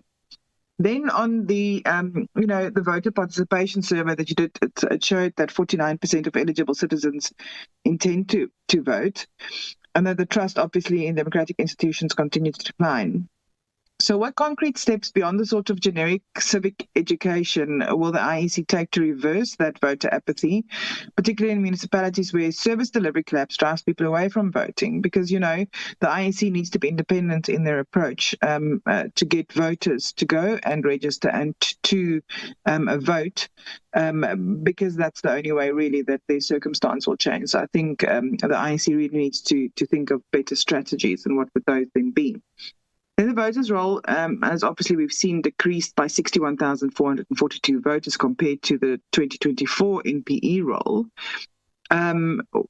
What drives that decline, and what is the strategy, the target strategy that the IEC is going to implement to ensure that eligible but unregistered citizens, especially the youth, are brought onto the roll before the LGE 26? Then what is Home Affairs, and it links to what one of the previous members have said, what is Home Affairs then going to do to ensure that ID documents are ready for them to register? And even, I think more important, what recourse is available for voters that loan money, for instance, due to their circumstance, and IDs are withheld by the loan sharks? That has been a problem that we have not been able to address properly. Then just on the readiness of voting stations, the presentation notes that 23,292 voting stations, with more expected due to the MDB ward changes, obviously, will only be finalized after the MDB concludes.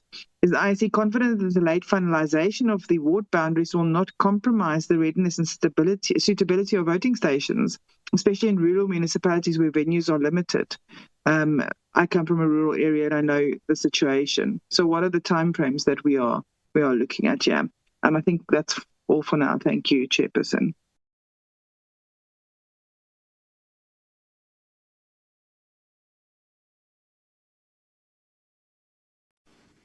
Are you still online? You have muted. Thank you, Chairperson. Okay. Thanks very much, Honorable Van Zyl. Honorable Matopa.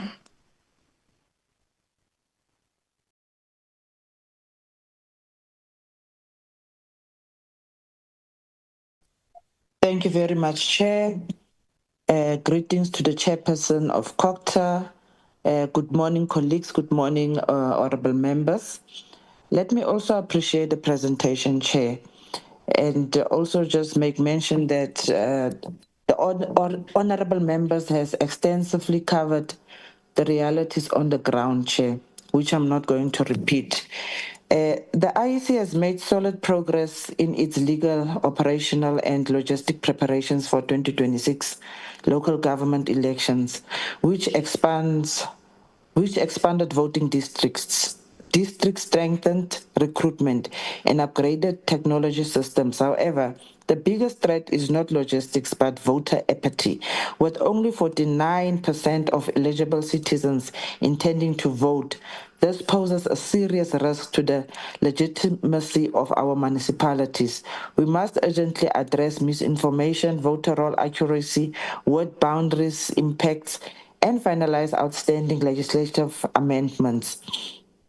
And furthermore, Chair, I just want to pose this question that can the IEC clarify whether it anticipates any legal challenges arising from word demarcations or voter roll objections, and further indicate what percentage of voters currently have verified residential addresses, particularly in high mobility and informal communities, as well as how voters affected by the ward splits will be managed manage and what interventions are in place to improve address accuracy in municipalities with weak data systems.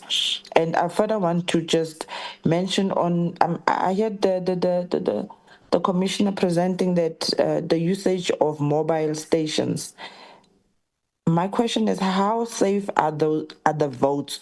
Because it's making mention of it will go to Kruger National Park and let people vote and move to another area. I've never seen such. I don't have any experience of such. Maybe if you can just give more information on these mobile voting stations, and as well as the staff capacity at voting stations, Chair. The presentation also make mention that the recruitment criteria has changed. I really wish we can see these changes in the people who are recruited, especially the presiding officer and the staff that is recruited to these voting stations. I wish they can sing out of the same hymn book, because you get to this voting station, the presiding officer says things are done this way and advise something else. Go to another one, the information has changed. So I really wish we can see that they are really capacitated, that they sing out of the same hymn book. And also the favoring of certain political parties, with the presiding officer and the staff, allowing these parties in general, allowing them to do willy-nilly at the voting stations. And as I've said, Chair, I will not go into the extensive realities on the ground that the members has already alluded. The intimidation and every funny thing that's happening there. So I would just like for the IEC to look into such things. I thank you, Chair. Thank you very much, Honorable Matopa, for your contributions. Honorable Buthelezi. Thank you very much, Chair. Good morning, Chair, and thank you for the opportunity. And I would like to greet the chairperson as well of the Portfolio Committee, Ukabazela, and all the esteemed members here. I just would like to echo everybody's sentiment here in terms of the presentation. It ticks all the boxes, really broad, deep, comprehensive, and insightful. We'd like to thank you very much for that. Just a few comments. I think the slide I found really, for me, quite telling is the one on the institutional trust. Because, I mean, that graph, it's not pointing in the right direction. All the categories are going south. And I mean, trust, as we all know, will agree, is not a plug and play. It erodes over time, it builds over time. But it was pointed out that but there's a 68%, as if it's a flip side of that concern. There's a 68% which believe in elections. I think one can only attribute that to a very good civic education aspect. Because, you know, as long as belief is one thing, translating that to actual voting is another thing altogether. And I think one can commend the ICC with all the efforts they've done and they are doing in terms of educating the voters and the voters to be. I just think that I find that, you know, that is to me very, very concerning in terms of the trust, because it talks to, as one of the members just mentioned, to voter apathy. And it's actually very, very concerning. And I don't know how one addresses that, because as I've just said, it's not a switch. Maybe out of just my own education, I would like you to just tell me, I'm sure it's very simple for you to answer, what accounts for more female than male voting? It might be very obvious to most of the people in this house and on the meeting, but please just let me know. Then the other comment I have, Chair, is the one where I just want to say that, you know, also what will always work against the efforts is if, in view of all that is happening, the political temperature keeps turning up and up, and the tolerance also turns up all the time. It impacts this whole process very heavily, especially when also votes are used as bargaining chips. I just thought I'll point out the things that concern me. Well, I've commented on the civic education, a great work The great work is being done there. Then, Chair, I just wanted to find out from you, how does the Commission address this issue? And I'm not talking about whinging here or cry babies, if I may use those terms. Address the situation of quite a chunk of people who believe that the elections have never been free and fair, because that is still there, hanging in there. And then the next point, Chair, without taking too much time for other people who want to comment, and then also, how do you dispel that accusation once and for all? But the one that is very serious that we are all aware of, is there any way that the Commission can guarantee that the elections are glitch-free?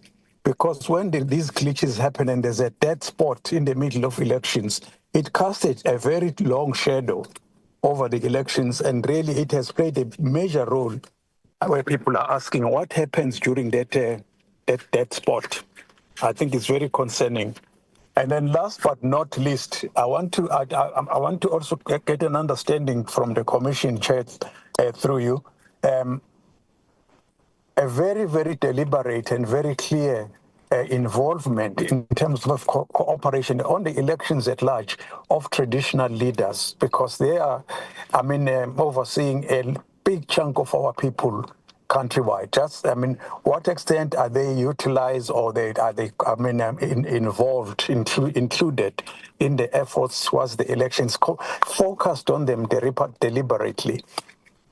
For now, I'll thank you, Chair, for that opportunity. Thank you. Thank you very much, Honorable Telezi, for your comments and contributions. Honorable Jama, if you still want to comment. Yes, thank you, Chair. Let me first start by greeting honorable members and welcome the presentation. Just two issues, Chair.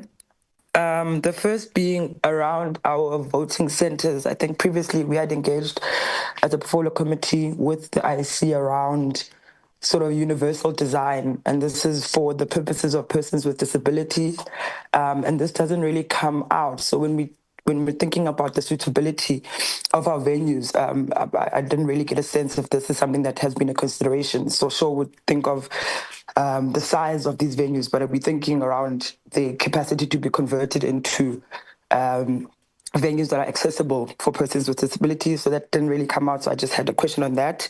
And then second, Chair, it would be around the criteria, the changes in criteria. I would have hoped, like Honorable Matapa had said, that maybe we go into that to understand, because I think I heard something quite worrying around the reversal of a decision to utilize young people, in particular young graduates. So it was cited that that's being reversed owing to experience. So for me, when I look at that, that just sounds like a systemic sort of exclusion of young people. One would think that the training and capacity building of presiding officers and other staff of our electoral process would be sufficient. And if it's not sufficient, that means it must then be reinforced. But I think the unilateral sort of decision to say the challenges that exist are because young people aren't able to deliver on the task, I find that quite worrying, specifically because we aren't really given a breakdown and sort of more intel as to what informs that decision. So for me, I would want a little bit more on that, so we're able to confidently back that decision. But from where I'm sitting, I think that's quite worrying for me. Thanks, Chair. Thanks very much, members, for your questions and contributions. Honorable Ross is taking a debate on the other side. We'll give you an opportunity once it's done. There are 4 issues on my side before I invite Dr. Mkhize. One is you spoke about mobile trucks or mobile voting stations.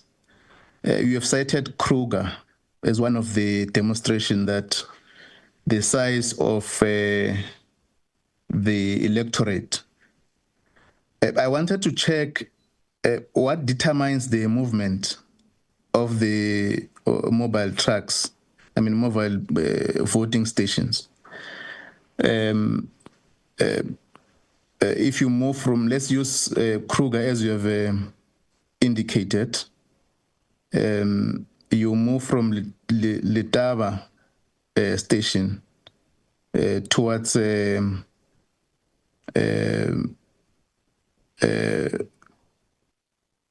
let's say towards Secunda in the space there. So I wanted to check what determines the movement of the mobile voting station. Does it not disadvantage other electorates that may want to utilize it in the same area once they've moved? Or what are the measures are put in place to make sure that no one is disadvantaged once the mobile voting station has moved from one area to the other? The second one is the VMDs. I think Honorable Kalipi did labored more in details around that. You will know that we conducted an oversight around before the 2024 provincial and national elections. And we interacted physically with the VMDs, but post that towards the elections. And also a report of the national and provincial election does expose those weaknesses that we, all of us, have identified too. But now that we're moving towards 2026 local government elections, is there any other challenges? Obvious challenges will arise in the course of work.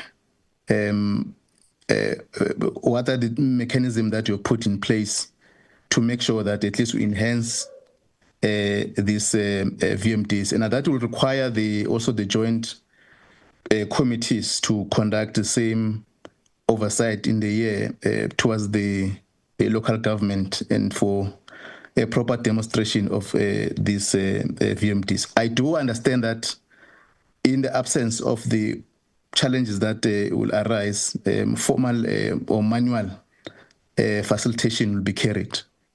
But I wanted to check that area. The third one is your report also talk about collaboration in terms of making awareness, conducting awareness, and I think you also relied to us as members of parliament or public representatives in all spheres to make sure that we assist to interpret the laws that we pass, but also engage with the constituencies in relation to awareness.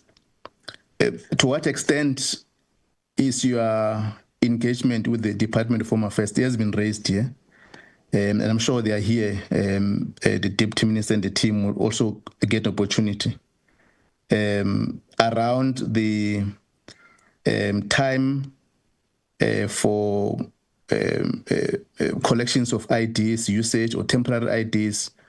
The IEC closes at 9 or so, but you'll find that Home Affairs closes at 3:30. Some citizens may not have IDs. They will require temporary IDs and so forth and so on. To what extent is this engagement with the Home Affairs in terms of collaborations? And also, the Home Affairs may need to also to assist in terms of their planning of making sure that the system downtime is up to scratch as we move towards local government elections, because also contribute to assist citizens to collect what are the measures. For example, I know in Limpopo there are 90,000 uncollected IDs, and I think this is impact on the work of the IEC that we're engaging and the mobilization on the part of the Home Affairs. You have cited that you have collaboration with the Department of Basic Education, but to what extent is the planning between Home Affairs and IEC? The last point is on the time frame for recruitment and training of staff on the ground.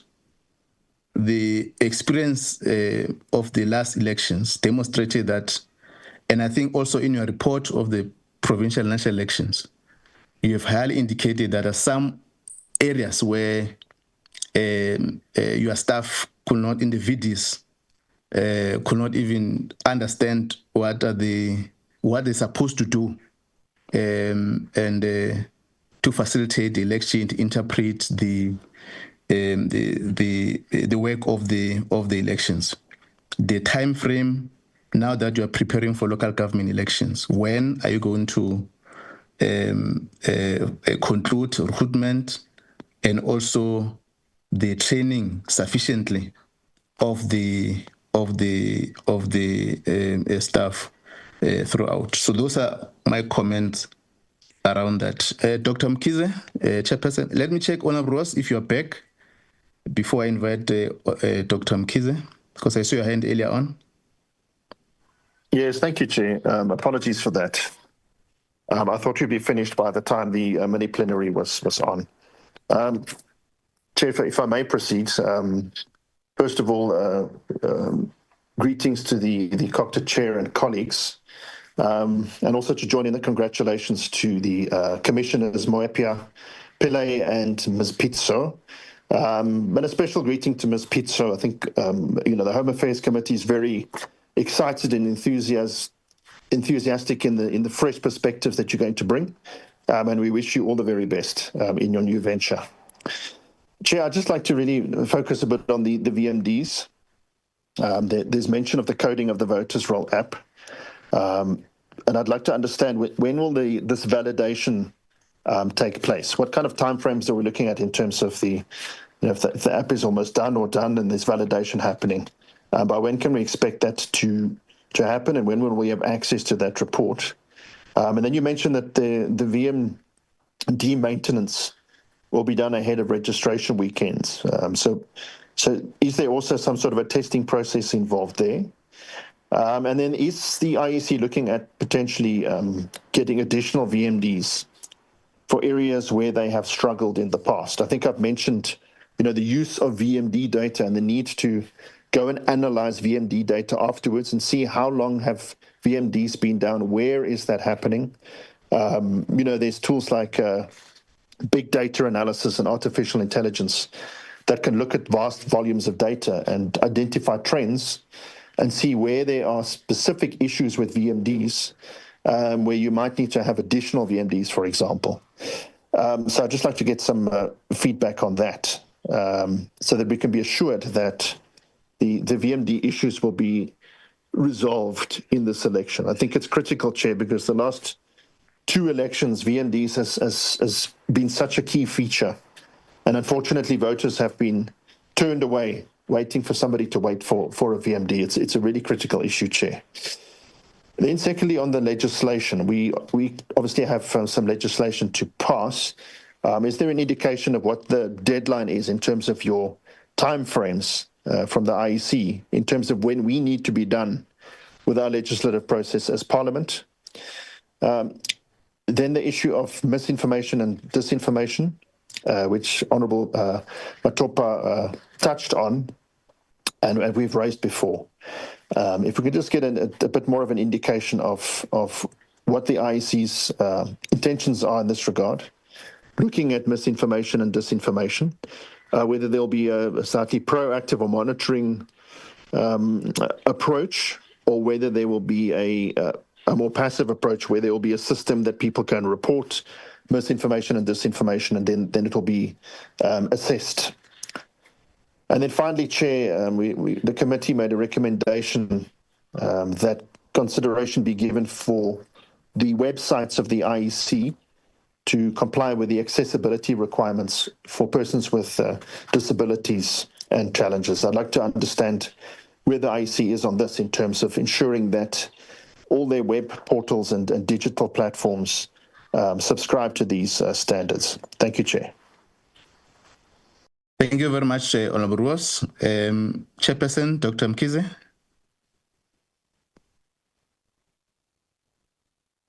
Thank you very much, Honourable Chairperson. Thanks for the management of this whole meeting. Thank you very much. Let me also acknowledge all the members of the Portfolio Committee on COCTA and Home Affairs. Then thank the IEC for very informative presentation. I think we should say upfront to the IEC that you will find that these two portfolio committees are in the forefront of the support that you need as you navigate through this very important task. And so we are here to look at how best we can support your processes. I think a number of things have been raised here, which I also just want to underline a little bit, or maybe just raise some of the issues around them. Firstly, I think the issue of the need for the IEC to strengthen the liaison with the different political parties. The political party lies in a kind of a platform, I think, becomes very, very important in dealing with a lot of issues that come around in the management of the elections. Firstly, where there are problems of disgruntlements, concerns, and doubts that are being expressed by parties, it's important that these must be addressed at that level as soon as possible and as clearly as possible, because out of that, you will be able to deal with two issues which are also, emerging as underlying issues around the whole presentation you made. One is the issue of the casting of doubt on the integrity of the election results and whether, in fact, the processes handled by the IEC are credible. Now, the source of concern comes especially when those issues of disagreements or doubts or grievances are not managed satisfactorily or timelessly. I think that is something that we want to emphasize, the need for management at that level. Secondly, the issue of fake news, disinformation, and all of that. A lot of that needs to be handled much more tightly at that level, so that all the parties should be able to commit to fighting fake news, fighting disinformation, and also reining in any of their members who might be disgruntled from going out and disseminating such information as might have the effect of discrediting the electoral processes. I think that for me it's an important issue that needs to be handled very strongly from the point of view of the management of the elections.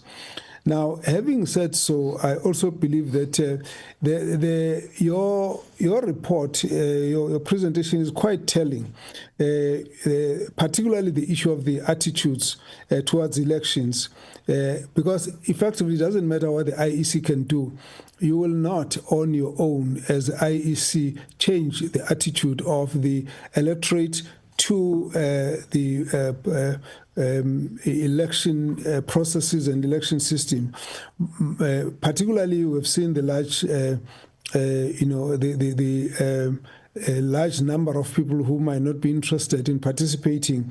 This would be based on a lot of issues, and I'm sure you have some research that will confirm all of this, particularly attitude towards the issues of service delivery, attitude towards the effectiveness in management of economic issues, questions of cost of living, unemployment, issues of corruption, crime, drugs, and basically, as you've found out, the personal circumstances, if people feel that their circumstances are improved on its own, to an extent it can assist to make people feel that it's a system that is worth participating in. Of course, there's a degree to which that can happen, because at a higher level of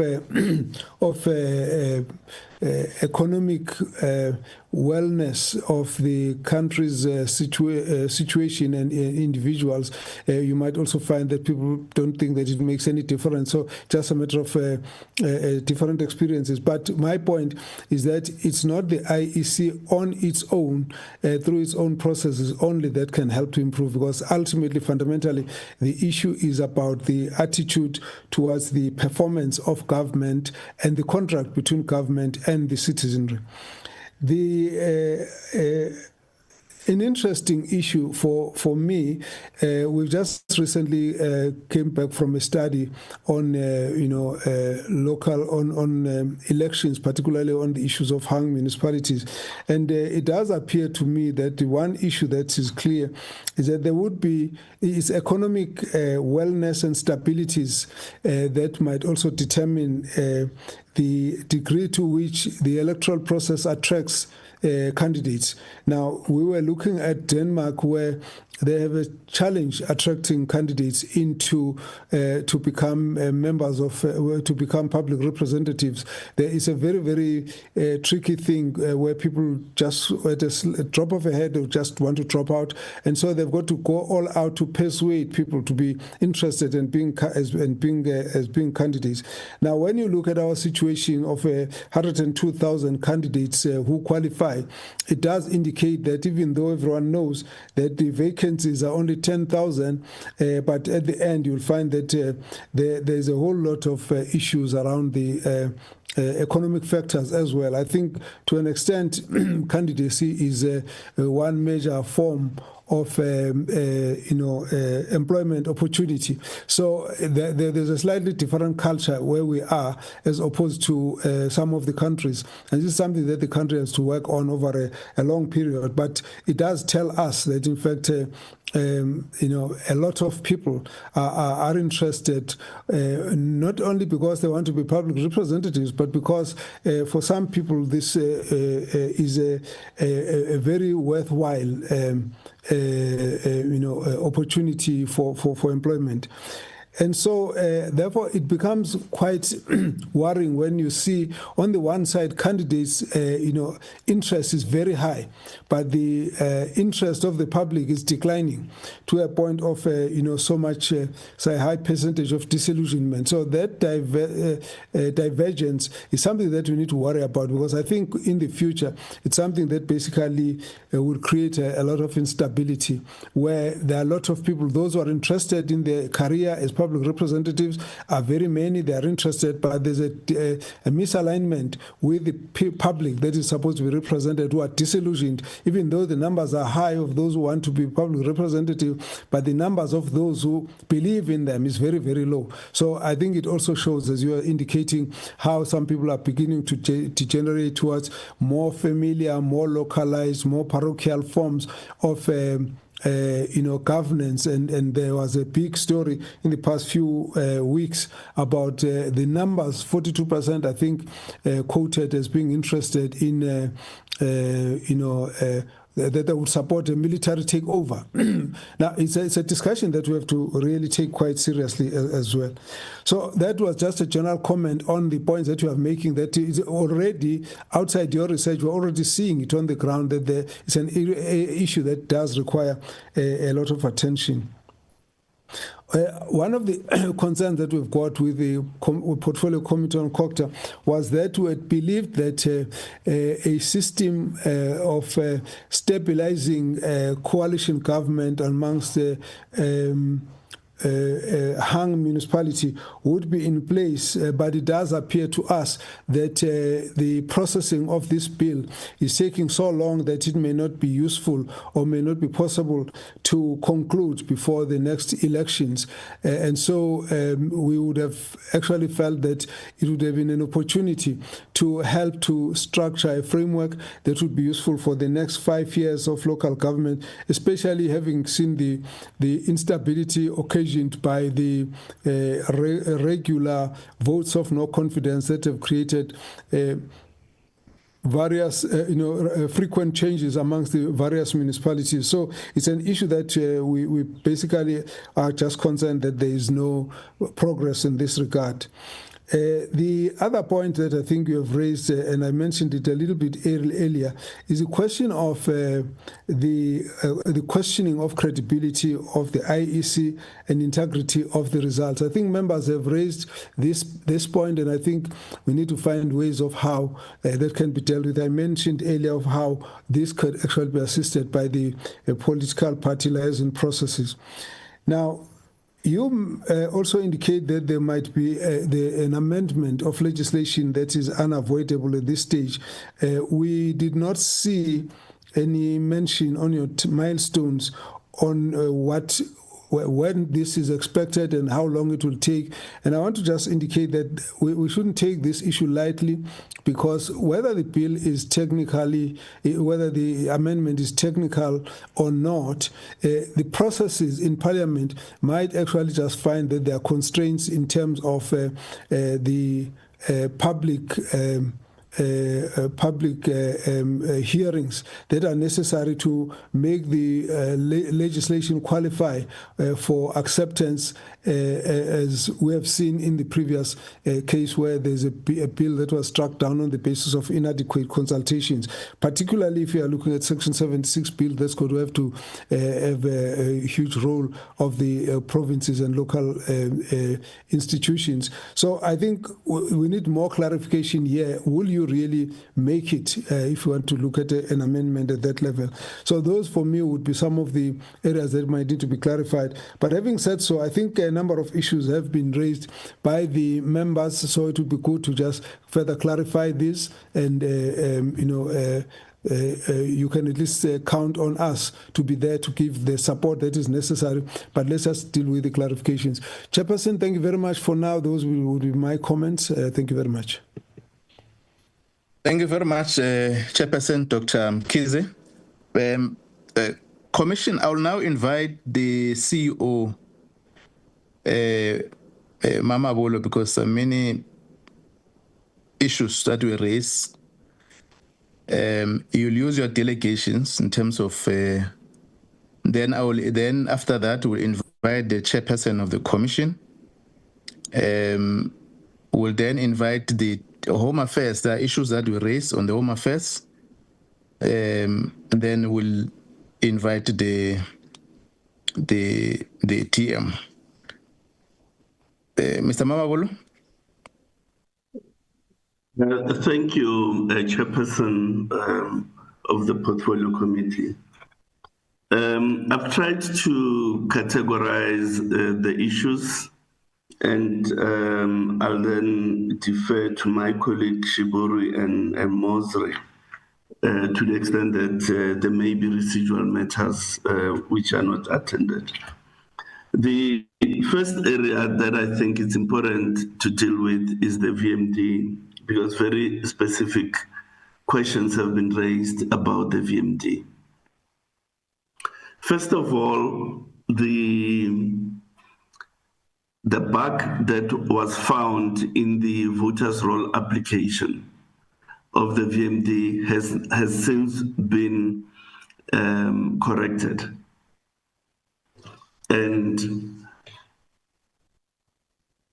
we have reached a point in our operational plan where the code freeze, insofar as it relates to the applications on the VMD that pertain to the registration weekend, has arrived. What that practically means is that none of the applications that are going to be used on registration weekends can now be further enhanced or revised, or whatever the case may be. The only preparatory step that is currently outstanding insofar as the registration weekend is concerned is that we are in the procurement phase for the acquisition of an independent testing entity who will test the code, test the APN, which is the network between the mobile VMD and the on-premise infrastructure at the election house, and do basically an end-to-end test of the VMD and its functionality. And hence we said, once that is done, we will then be in a position to take yourselves into confidence about its outcome. So we are currently finalizing the specifications and will soon go into the procurement phase. So, but this must happen certainly well before the first registration weekend. But additionally, in order to improve the functionality of the VMD, we are also acquiring handheld scanners who will serve as an accessory to the VMD. It will increase the quick nature of the scans rather than using the internally built camera of the VMD for purposes of scanning the ID. We will now be using a handheld scanner in conjunction with the VMD. That should also speed up the process. Then another element that has arisen insofar as the VMD is concerned relates to whether there's an intention to procure additional units. It's a matter currently under consideration. The desire of the Commission is that if the allocations permit it, we will do it. But just to indicate that we have just under 40,000. We procured 40,000 in 2021. So some were obviously broken in the process of operation and so, but the extent thereof is not extensive. So we have just under 40,000 units at the moment. Additionally, insofar as the operation of the VMD is concerned, and this is part of the recruitment changes that we're making, one of the staff members who will serve during the registration weekend at the voting station, it must be a person au fait with the IT gadgets, the voters roll officer in particular. Has to be a person who has some operational knowledge of gadgets, because part of the problem is not the functionality of the gadget, but the ability of persons appointed to operate that gadget despite the training interventions. So one person out of the three who will serve at the voting station during the registration weekend will be a person with some level of proficiency in using the gadgets. So that's really our feedback. Currently, the VMDs are being maintained at the warehouse, and we're doing an internal verification after they've been maintained. So it's not an external testing that we are doing. It's just an internal test to see whether the thing holds after it has undergone a maintenance process. The other element related to the VMD. Chair, I see a hand. I don't know how to handle it. I leave that to you. chairperson of the portfolio committee on Home Affairs. There's a hand that I see, but it's not for me to deal with it. Yeah, I will attend to the hand once you are done. Mr. Ma will proceed. Thank you, Chair. Then the second category of issues relates to the legislation and the very pointed questions that Dr. Mkhize and other members of the portfolio committee raised. On our side, we have concluded the drafting of the bill. We have concluded the consultation with the political liaison committee at the national level. We have submitted the bill, as we should, to the Minister of Home Affairs. We are aware that he is seized with the matter insofar as he is required to have a cabinet approval before tabling the bill in the National Assembly.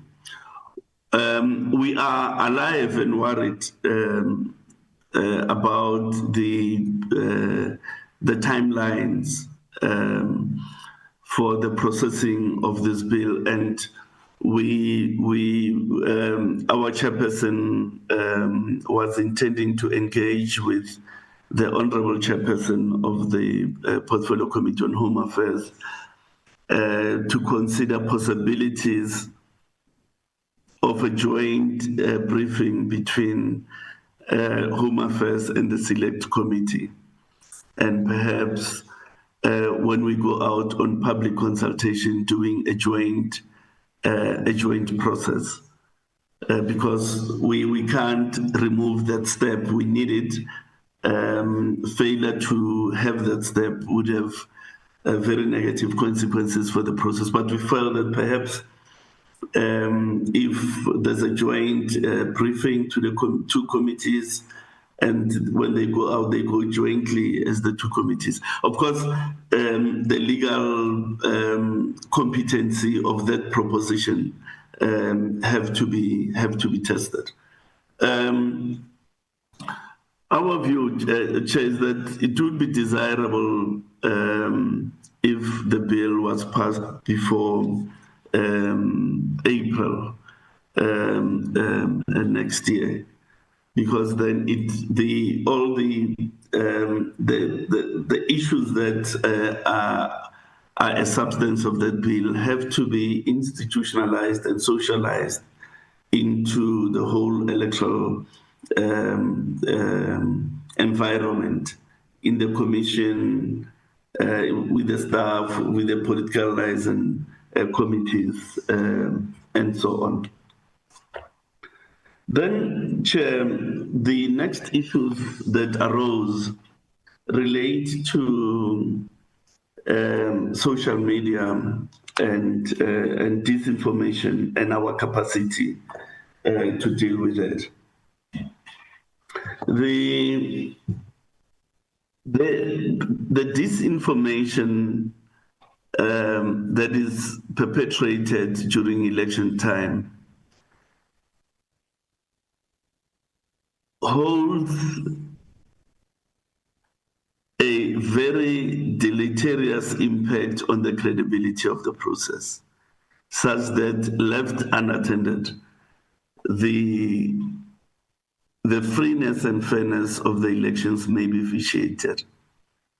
So, given that impact, that huge impact that social media would have on the elections, there are a number of complementary measures that we are implementing to manage that space. We are building an internal capacity improved capacity to have monitoring tools within the Commission. So we are in the process of building, if you like, a unit that would monitor with the use of certain modern tools that are used for monitoring of that space, with a view that we may proactively deal with certain issues that may call for clarity or for an explanation. So that process is underway. But that unit would also have capacity for us to do our own proactive communication on social media with the designs of the collateral that can be used on the various social media platforms. And we are conscious of the fact that certain platforms may be used for certain demographics, because the social media platforms are disaggregated for certain types of demographics. I'll give you an example. If you go to LinkedIn, in LinkedIn, it's a very quiet, rational debate that happen about political and social, economic and economic issues. So our use, therefore, of that platform must accord with the nature of debates that unfold on that social media platform. In contradistinction, if you go to X, the former Twitter, it's a robust platform, very engaged platform, and so on. So your use, therefore, of X must take into account the nature of debate that happened there and the fact that it's a robust platform, and so on. So we are building that team to produce collateral, to produce content that may be used on the different platforms targeting different demographics. And then the second leg of of our social media program relates to a cooperation agreement that we will be signing with the social media platforms. And the import of that cooperation agreement is to place certain responsibility on the shoulders of the platforms themselves. Because our starting point in that engagement is that they equally have a responsibility to ensure that the freeness and fairness of elections is not vitiated through the use of their platforms. So we will be signing a cooperation agreement with Facebook, TikTok, and others. In the past, we've had challenges with X. We will be pursuing them so that they too can come to the party. The idea here is that they then have to help us. If we report something that is patently false on their platform, or it promotes violence, as an example, they will be in a position to remove it using their own internal policies. So that's the third leg of our social media platform. And then fourthly, Chair, we want to retain our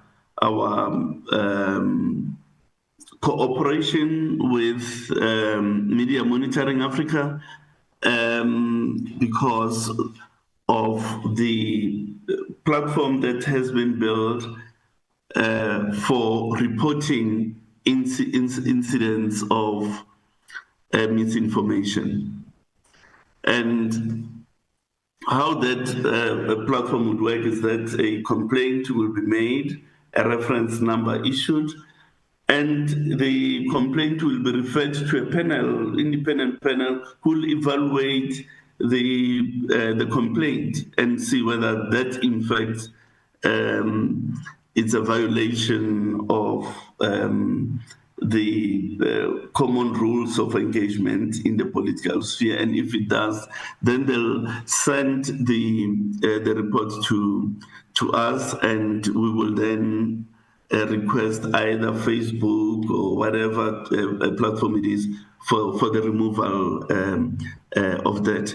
Indeed, some of those complaints may in fact result with a referral to the Electoral Court. As you know, transgressions to the Electoral Code of Conduct may only be adjudicated upon by the Electoral Court. The Commission is not a player and a referee, so to speak. Where there are instances of transgressions to the Electoral Code of Conduct, those must be referred on application to the Electoral Court. There's also an element which has not matured at this stage, and that is we are testing the constitutional viability of introducing a further code of conduct to deal with information integrity. We are looking into that, and if we find that proposition to be constitutionally competent, then we will engage with the National Political Liaison Committee and present same to the Commission for approval, and then for public comments, and for the Commission then to set up that code. A code of that nature is the Commission is entitled to issue additional code should it desires so, and if such an intervention will be in the interest of free and fair elections. So, Chair, those are the broad activities that underpin our social media and disinformation campaigns. Now, the reality of the matter is that one of the weaknesses which we outlined quite clearly in our elections report 2024 is that we swung the pendulum from one end to the other in respect of the use of young persons, graduates, and so on. Now, the presenter, Mr. Shiburu, was quite clear that it is not a zero-sum game. It is not either or, but it's about structuring a judicious balance between the imperative to get young persons on board, to which we are committed, but also the imperative to ensure that voting stations are managed by people with requisite experience. In that regard, the position of the Commission is that insofar as the presiding officer, deputy presiding officer, queue worker, and so on are concerned, those must be persons who have proven management experience. And insofar as other roles within the voting stations are concerned, we will provide opportunities for young persons, graduates, and so on, so that they too may be exposed to a working experience. So the position, therefore, is not either or, rather it's finding a judicious balance between those imperatives which must both be accommodated for an efficacious management of voting station, which is something that must be desirable for all of us.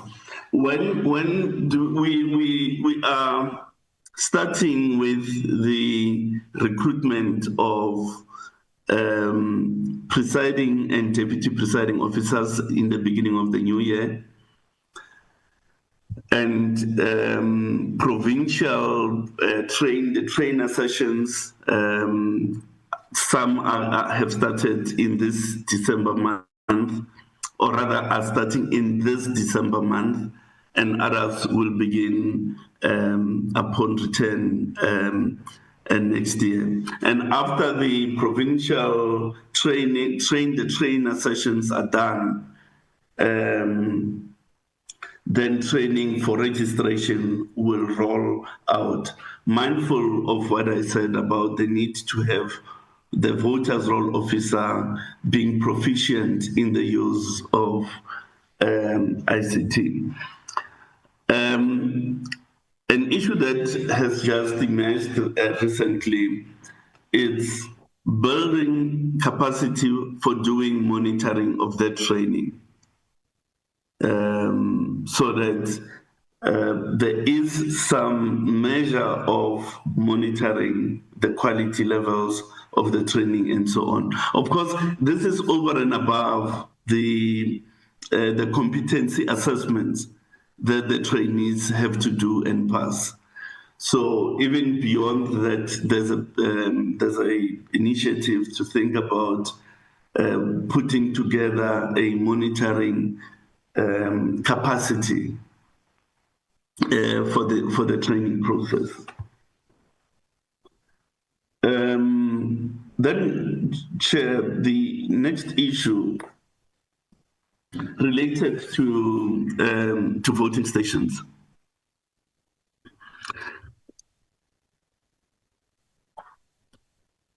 Currently, about 60% of voting stations in the country are schools.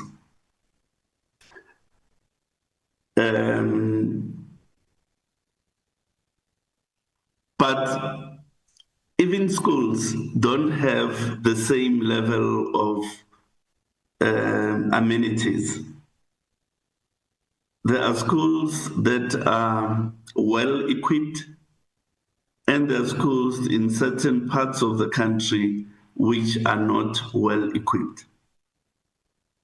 In the same vein, there are municipal facilities which also form the backbone of voting stations, which have world-class amenities, and those that have no such infrastructure.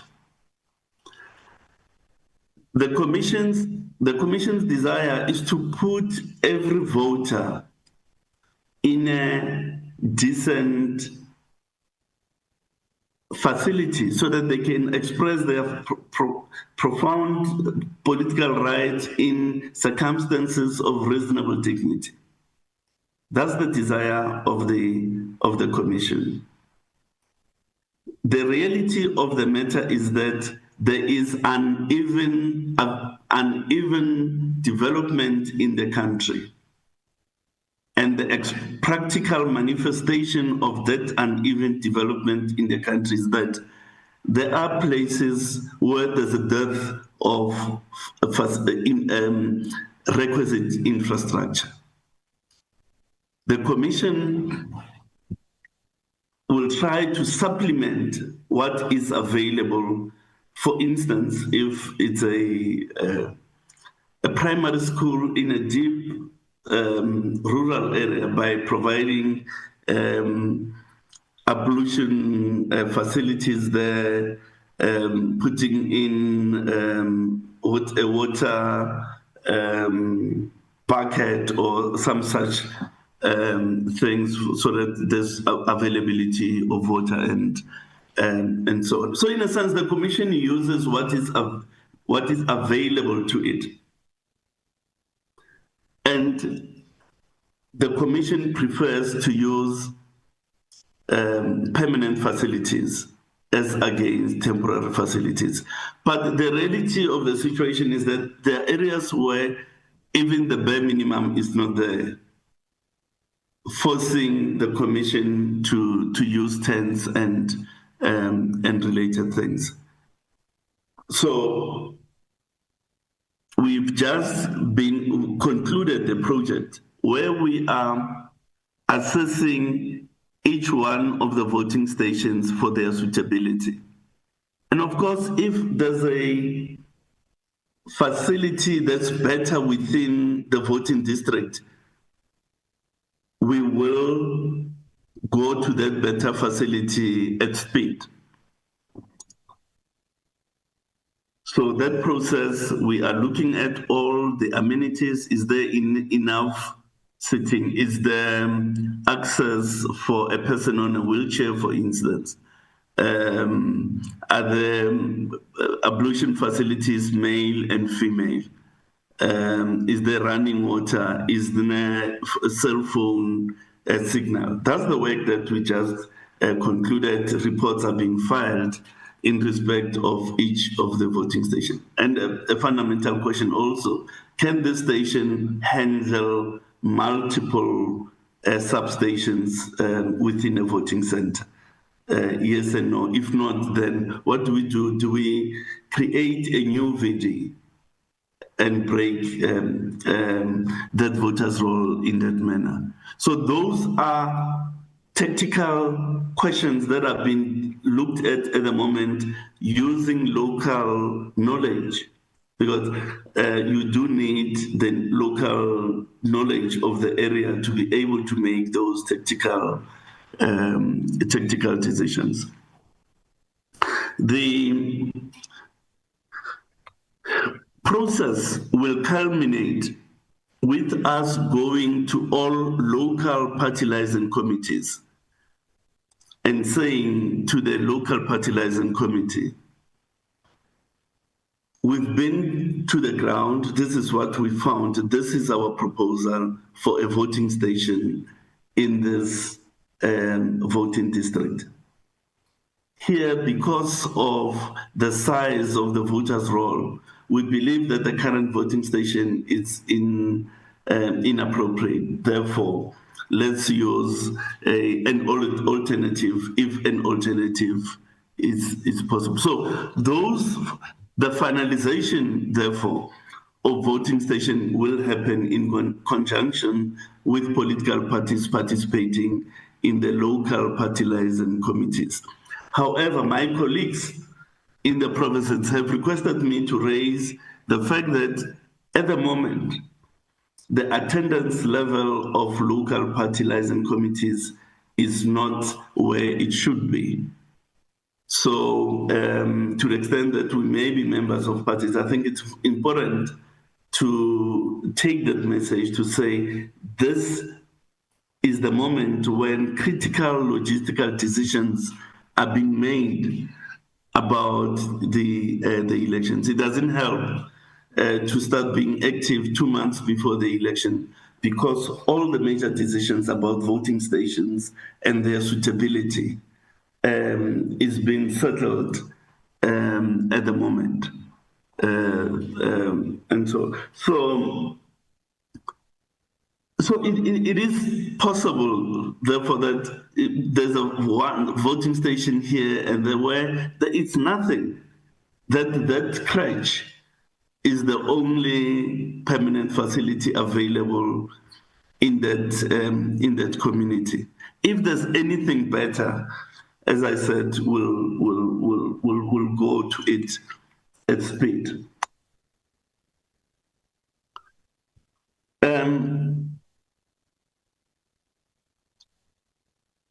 Then there's the issue of the website. We've made note of that, and we will work out a plan to really make the website more user-friendly, and we've noted that with a focus also for persons with disabilities.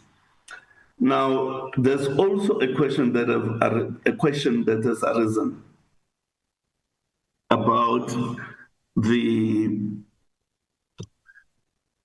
activities that are permissible immediately outside the voting station. Hitherto, the legal framework was such that there is no election silence in our elections. And election silence meaning banning total campaigning on election day. There are jurisdictions in the world who ban all political activity on election day. Ours does not. Ours provides for political activities of a low-key nature,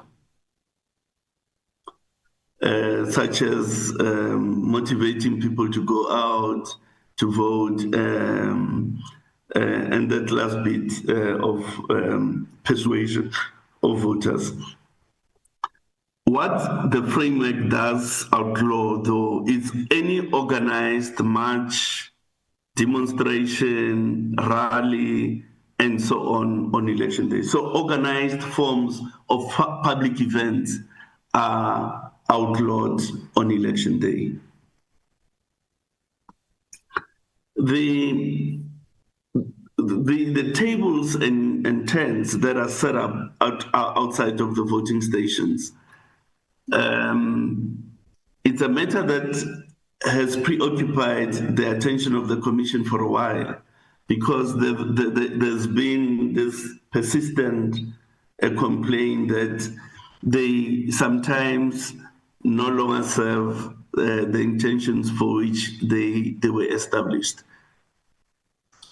People are being harassed, people are being taken to those tables forcefully, and so on and so on and so on. We previously engaged with the Political Liaison Committee about the possibility of outlawing this, and this proposition did not receive support at that level. The Commission issued regulations to regulate these tables and chairs so that they can't obstruct the voters. They can't obstruct the free passage of people and vehicles into the voting station and such similar activities. So it might be prudent, therefore, to take that regulation back into the PLC and see whether further refinements are necessary in the light of nascent experiences at voting stations.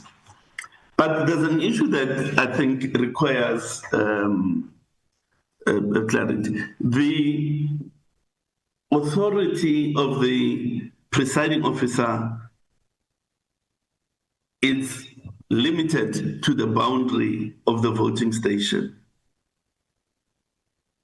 The authority of the presiding officer obtains within the established boundaries of the voting station. As soon as you go outside the boundaries of the voting station, the South African Police Service has responsibility to deal with whatever occurrences.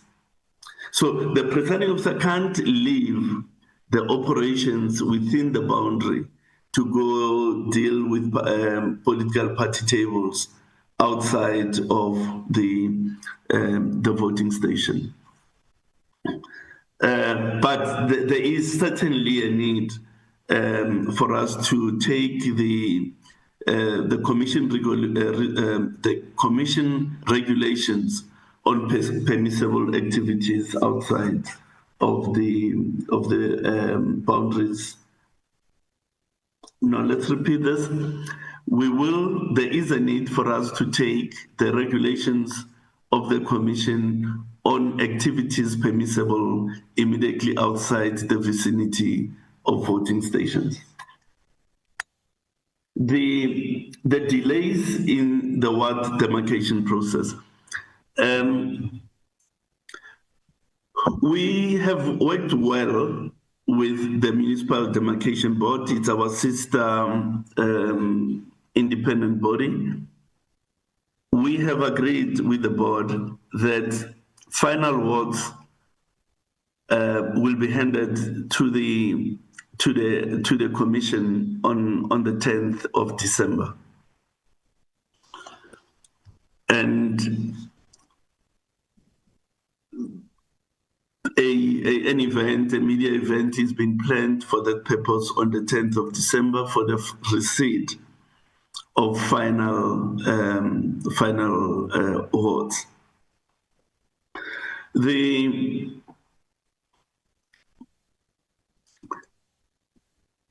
If there is litigation that makes it impossible for the MDB to honor in full respect to honor the date of the 10th, they'll have to advise us, and we'll have to look at the impact of that. However,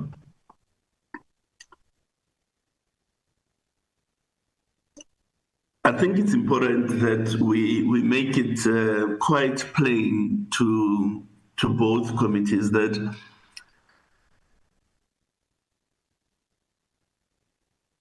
we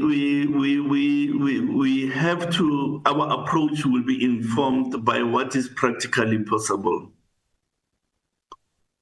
We can't agree to things that would be practically impossible and place the electoral process in a very invidious position. Were that to be the case, I'm sure the Commission will take this Parliament into confidence and express itself appropriately with respect to that. So we are looking forward to the 10th, and if the board is not able to give us everything on the 10th, we'll then have to evaluate what the impact is. And if such impact is that it's practically impossible to deliver within the constitutionally defined timeframe, then we will take yourselves into confidence. Now, as regards the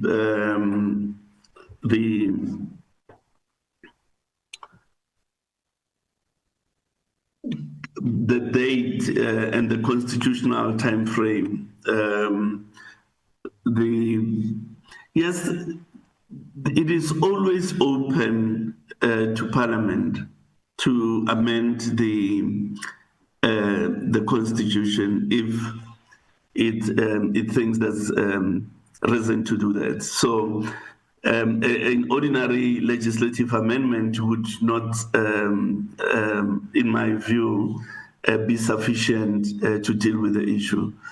If Parliament is minded to amending the time period, it's a matter that would have to be addressed in terms of the Constitution. Our colleagues are here from Home Affairs who can deal with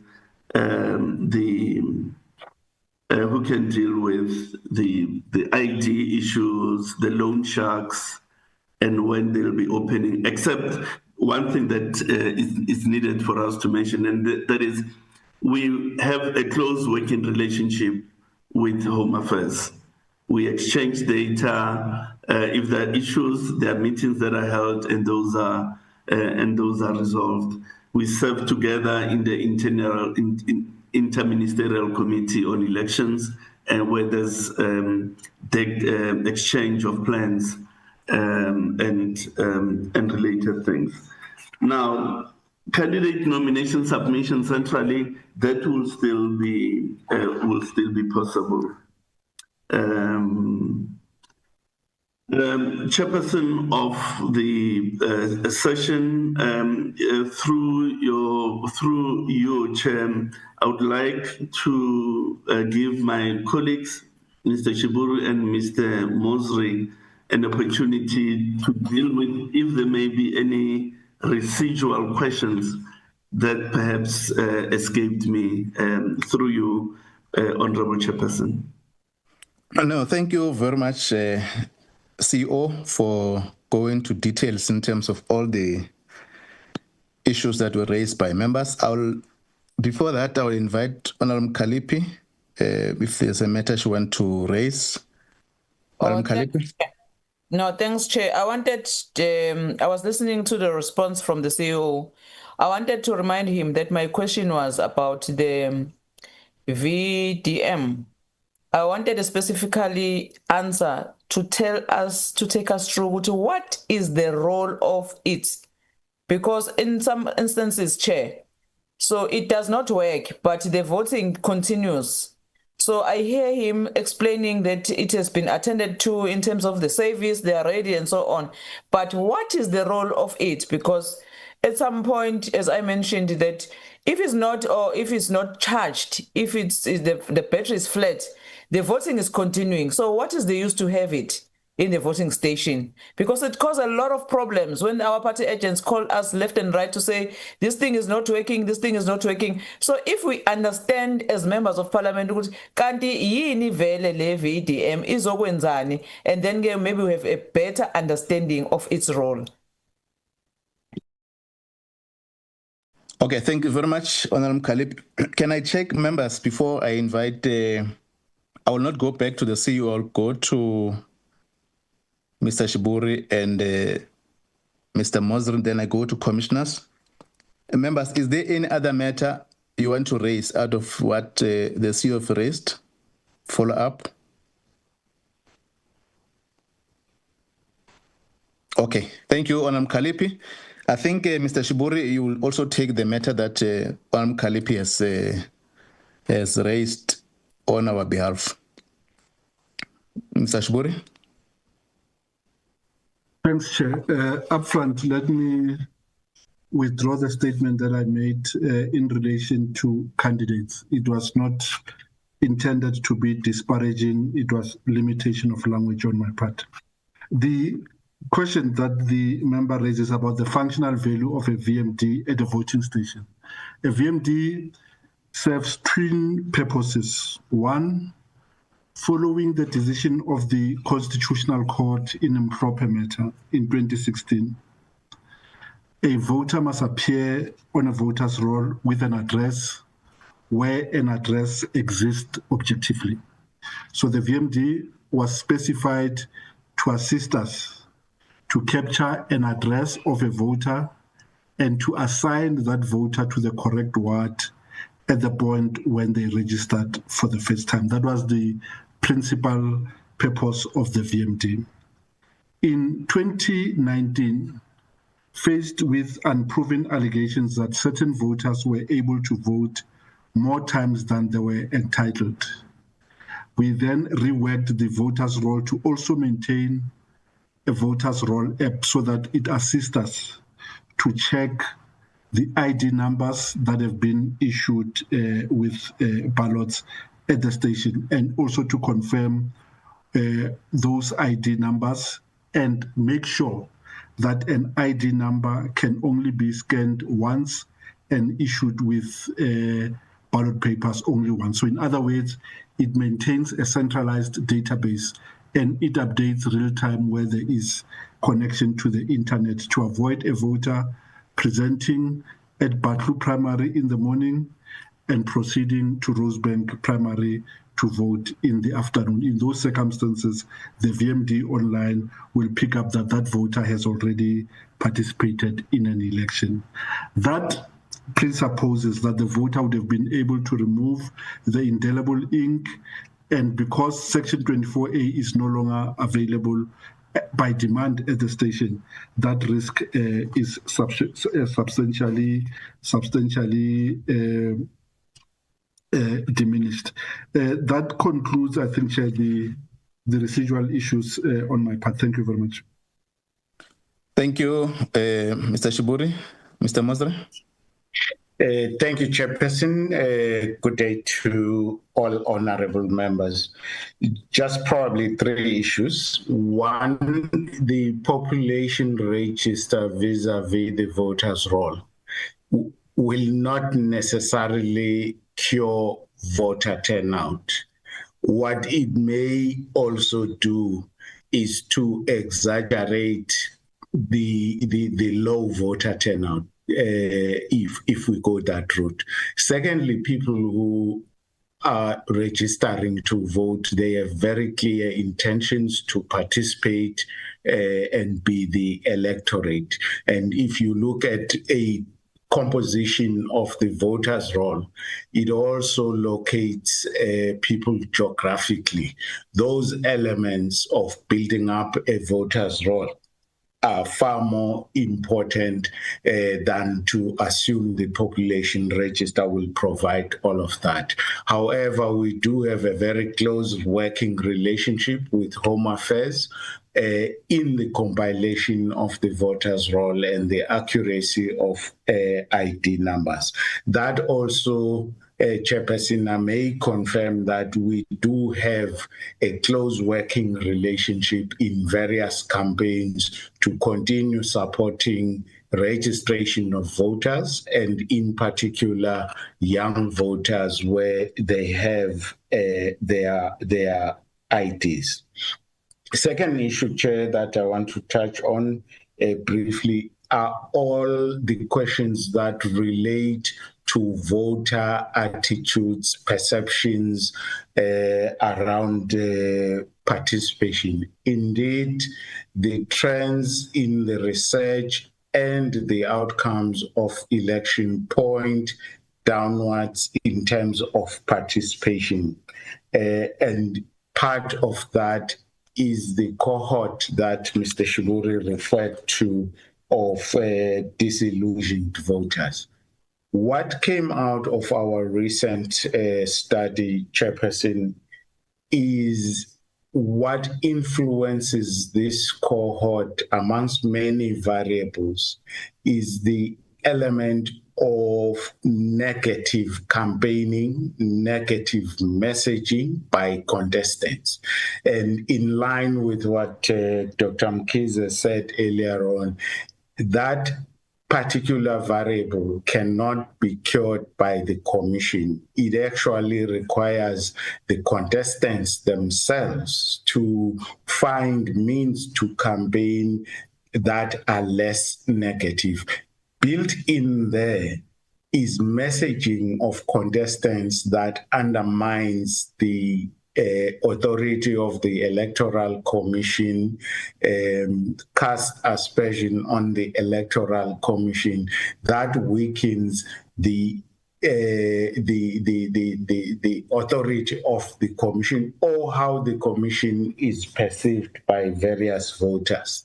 So what remains a responsibility of these two committees and political role players in elections is to always create that positive climate that creates freeness of the election in order to attract more of the disillusioned voters back into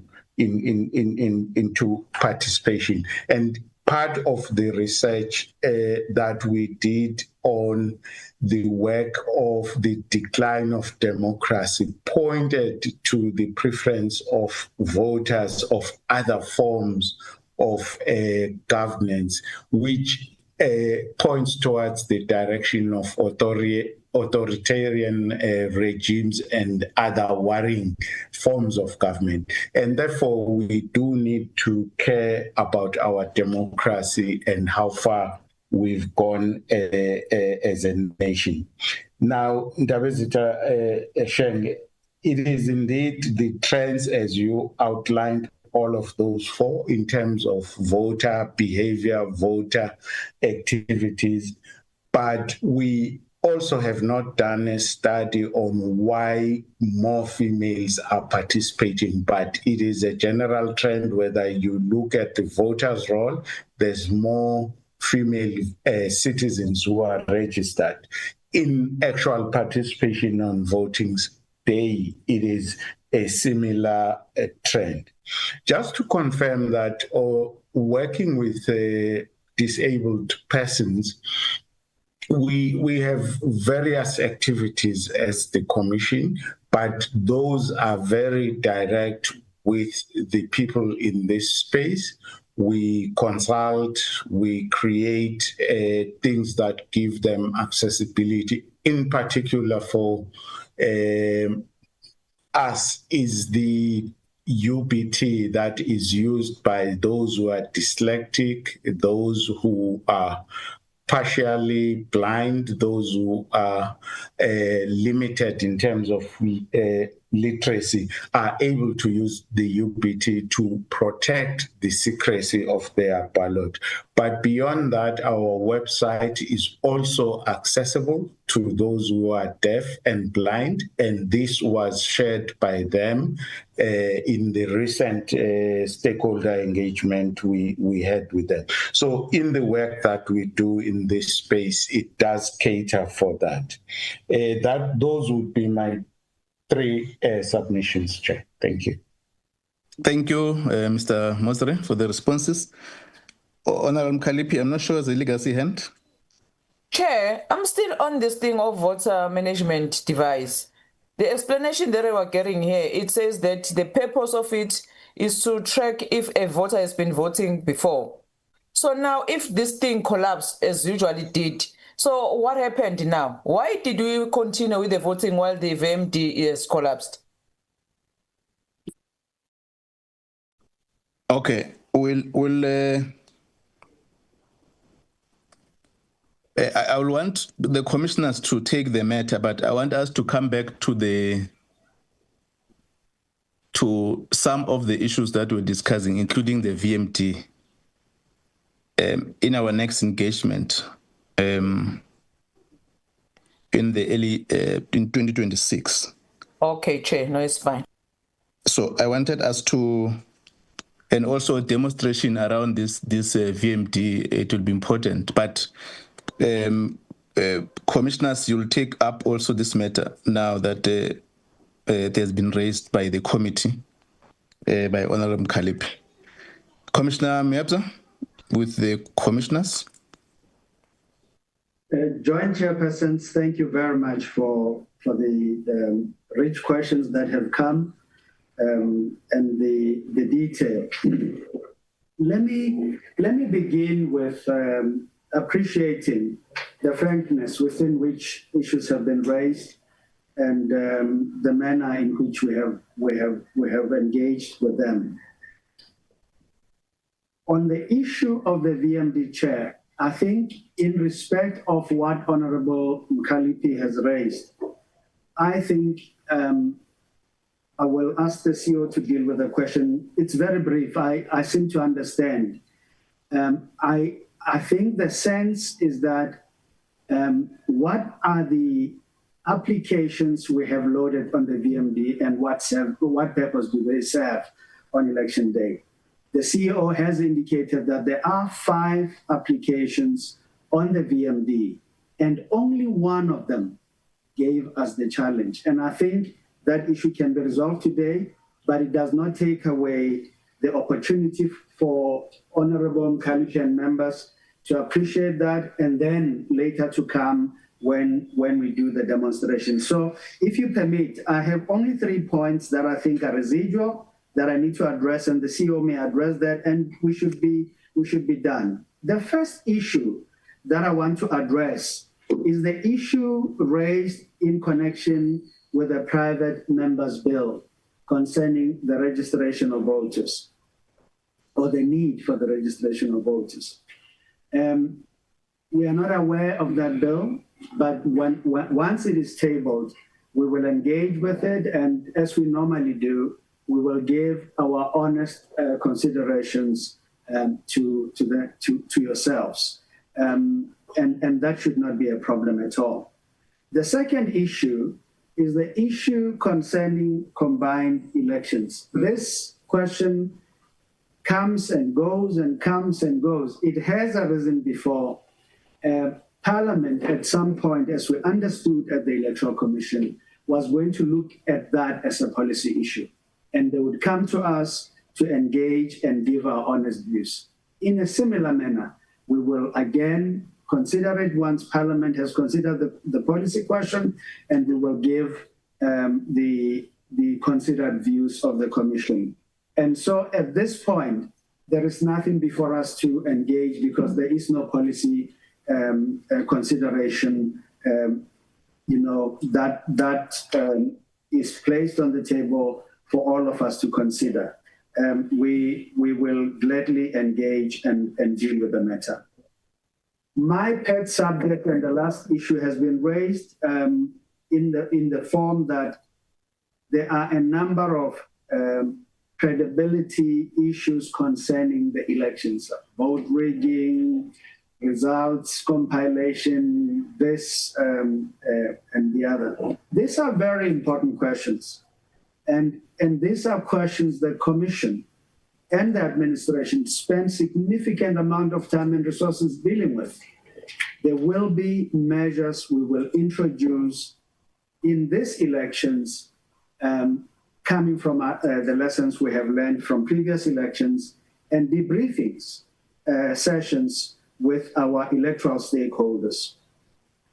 But I want to assure you joint committee chairs and members, honorable members, that what debriefing sessions help and the lessons learned help us to do is essentially to compile a checklist of the things that have challenged us most in a manner that places us in a position to say, for this challenge, these are the measures we have now put in place, and we should have those risks or challenges mitigated. And for the issues that were eloquently laid out in the presentations, and further clarification was provided by the CEO and his team, we are confident that to the extent that these issues have been raised with us, to the extent that we have experienced these challenges, we are embracing them and the need to address them in the detailed manner that we have laid out to you. Our position is pretty clear.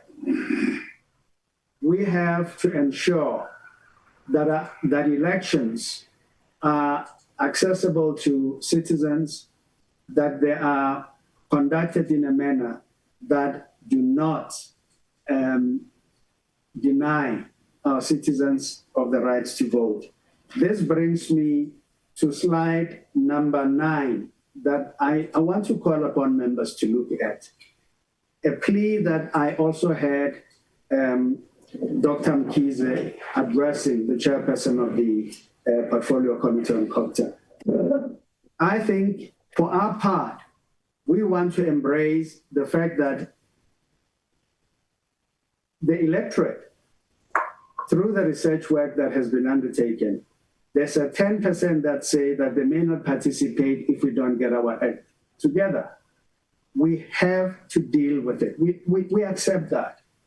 but there's an 86% that points to disillusionment. That requires the solution that Dr. Mkhize placed on it.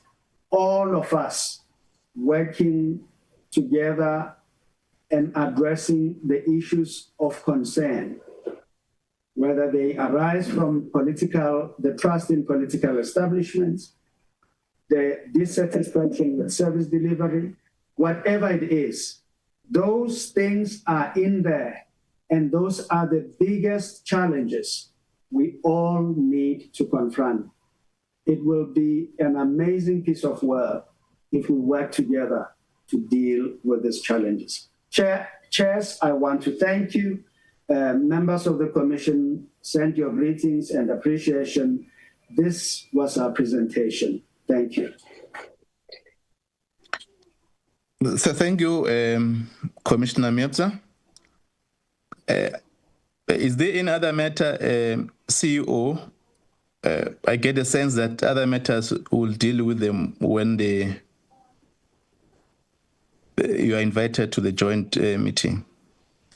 I don't want to suppress on the issues that the chair has referred for your attention.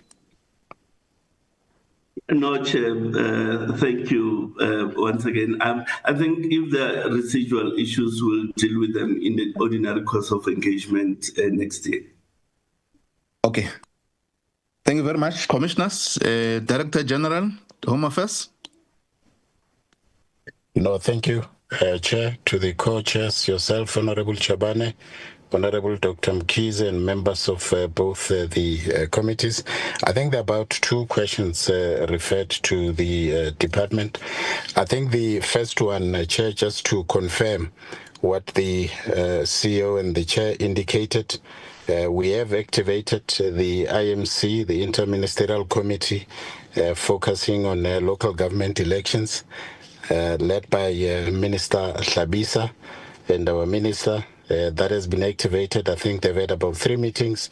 Below that, there's a DG's meetings that have been happening as well, where we've been receiving reports, not only from the IEC, but from Government Communication and Information Systems. And then the Net Joints has also activated its priority committee to start with preparations, including reports that we are receiving from the MDB.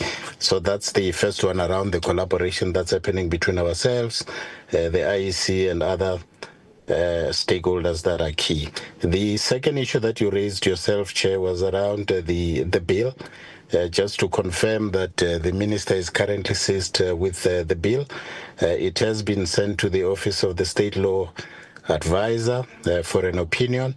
Of course, once we do get that opinion, parallel to that process, we still also waiting for the IEC to furnish us with particular documents so that we can then complete the CS process, which is looking at the socio-economic impact assessment, and we should be able to meet the particular timelines that we outlined. The third issue that you raised, Chair, was around uncollected IDs. I need to indicate that, Chair, through the efforts that members of the Portfolio Committee, but also through the MOU that we have signed with the Department of with the COCTA, we have been able to reduce that number of uncollected IDs from 550, which was almost 550,000, to about 390,000, which is quite a lot. 160,000 owners have collected those IDs. But the concern really, Chair, it's around the first issues.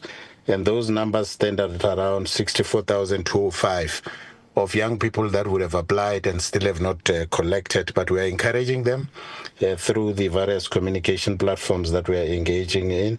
And then, of course, the bulk of that will be reissues around 325,000.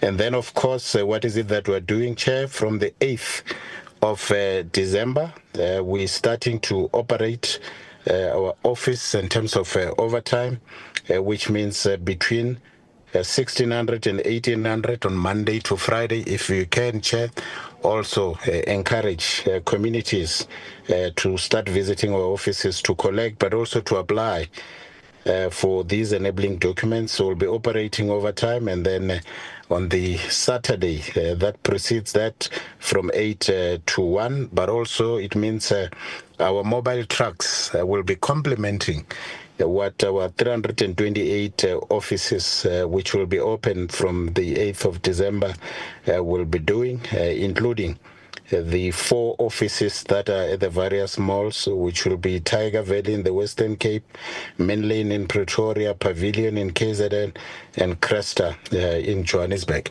And of course, you do know that we also operate at 30 bank branches that will also be activated.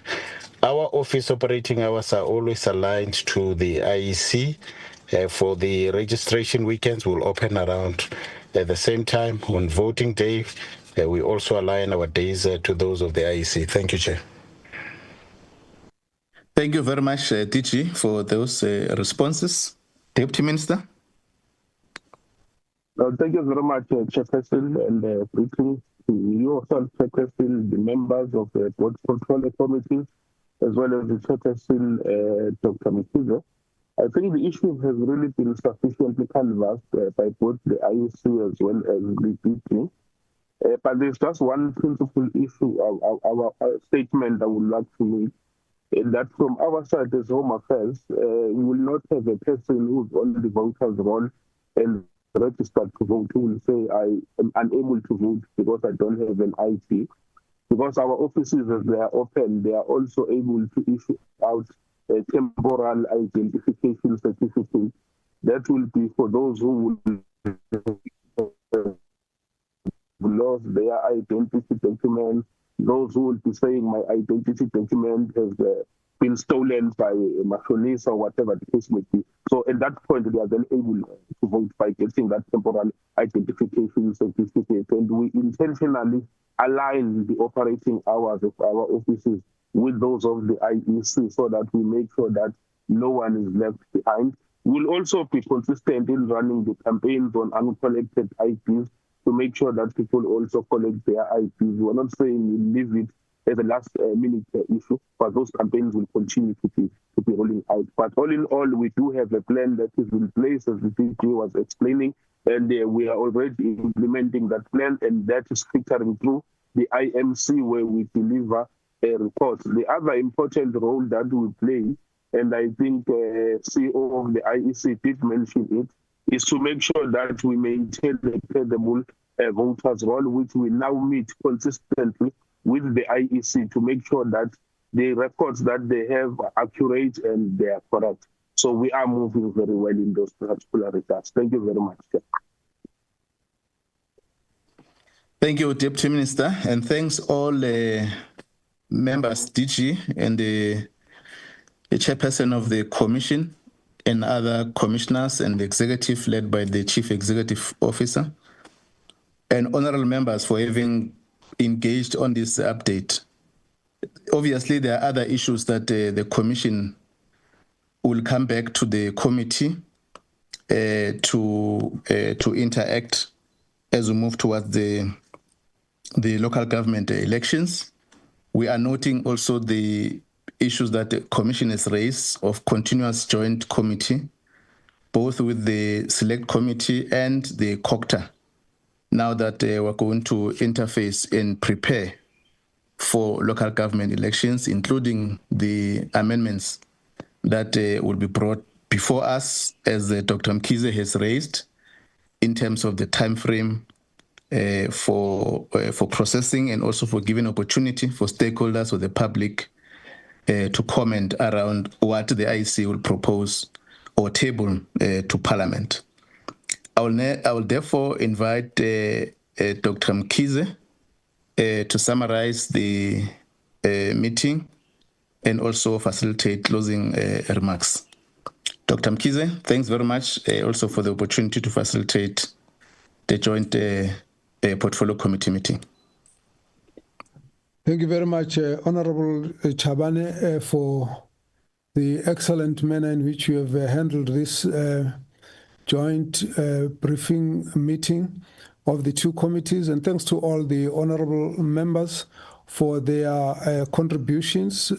Let me also thank the IEC for a very enlightening briefing as well. The Deputy Minister has kind of given a good sense of how we need to try and collaborate across the different stakeholders, that is the different committees as well as the different departments. I think that's a way that's going to help us as we move forward, because obviously electoral processes are a collaborative process right across. I think with everything that has been said, we need to thank the members for raising the issues and the IEC for their responses. It has clarified on a number of issues.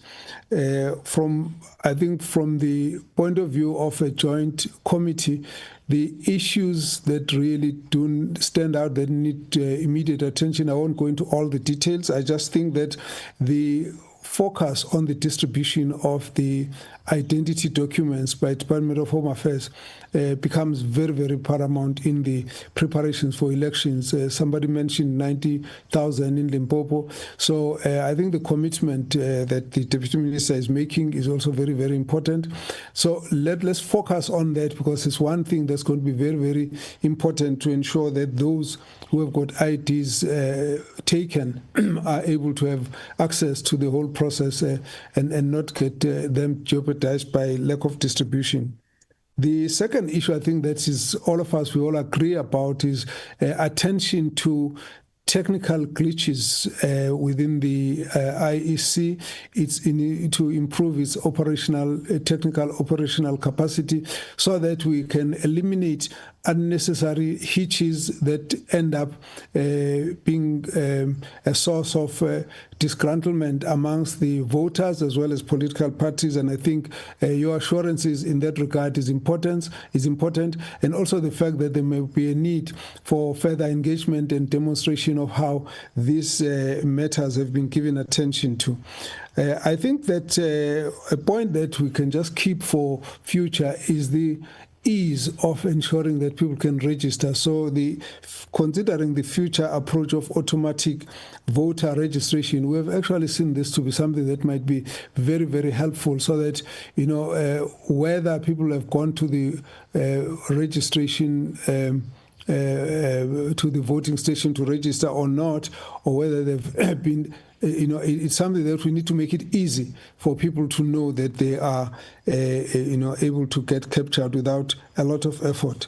So I think lastly, the coordination of all the stakeholders, particularly the public representatives, the National Assembly, NCOP, that at that level is going to be important, as well as also dealing with the political parties and various stakeholders here to eliminate any form of disinformation. I think that is something that we need to deal with, because all of us would agree that by and large, the work that's being done by the IEC in conducting the elections is fairly credible and has got good integrity, and therefore we need to jealously guard this image, so that no one person could actually take advantage thereof, even though there might be certain challenges. So I think that coordination is going to be one of the things that are very important. But having said so, I think the whole session has been very, fruitful to all of us.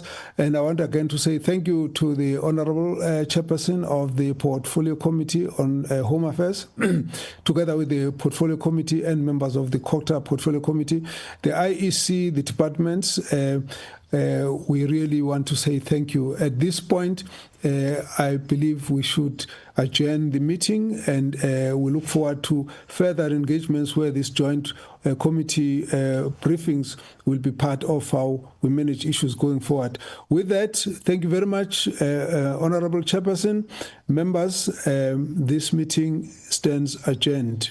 Thank you very much. Meeting adjourned. Thank you, Chair.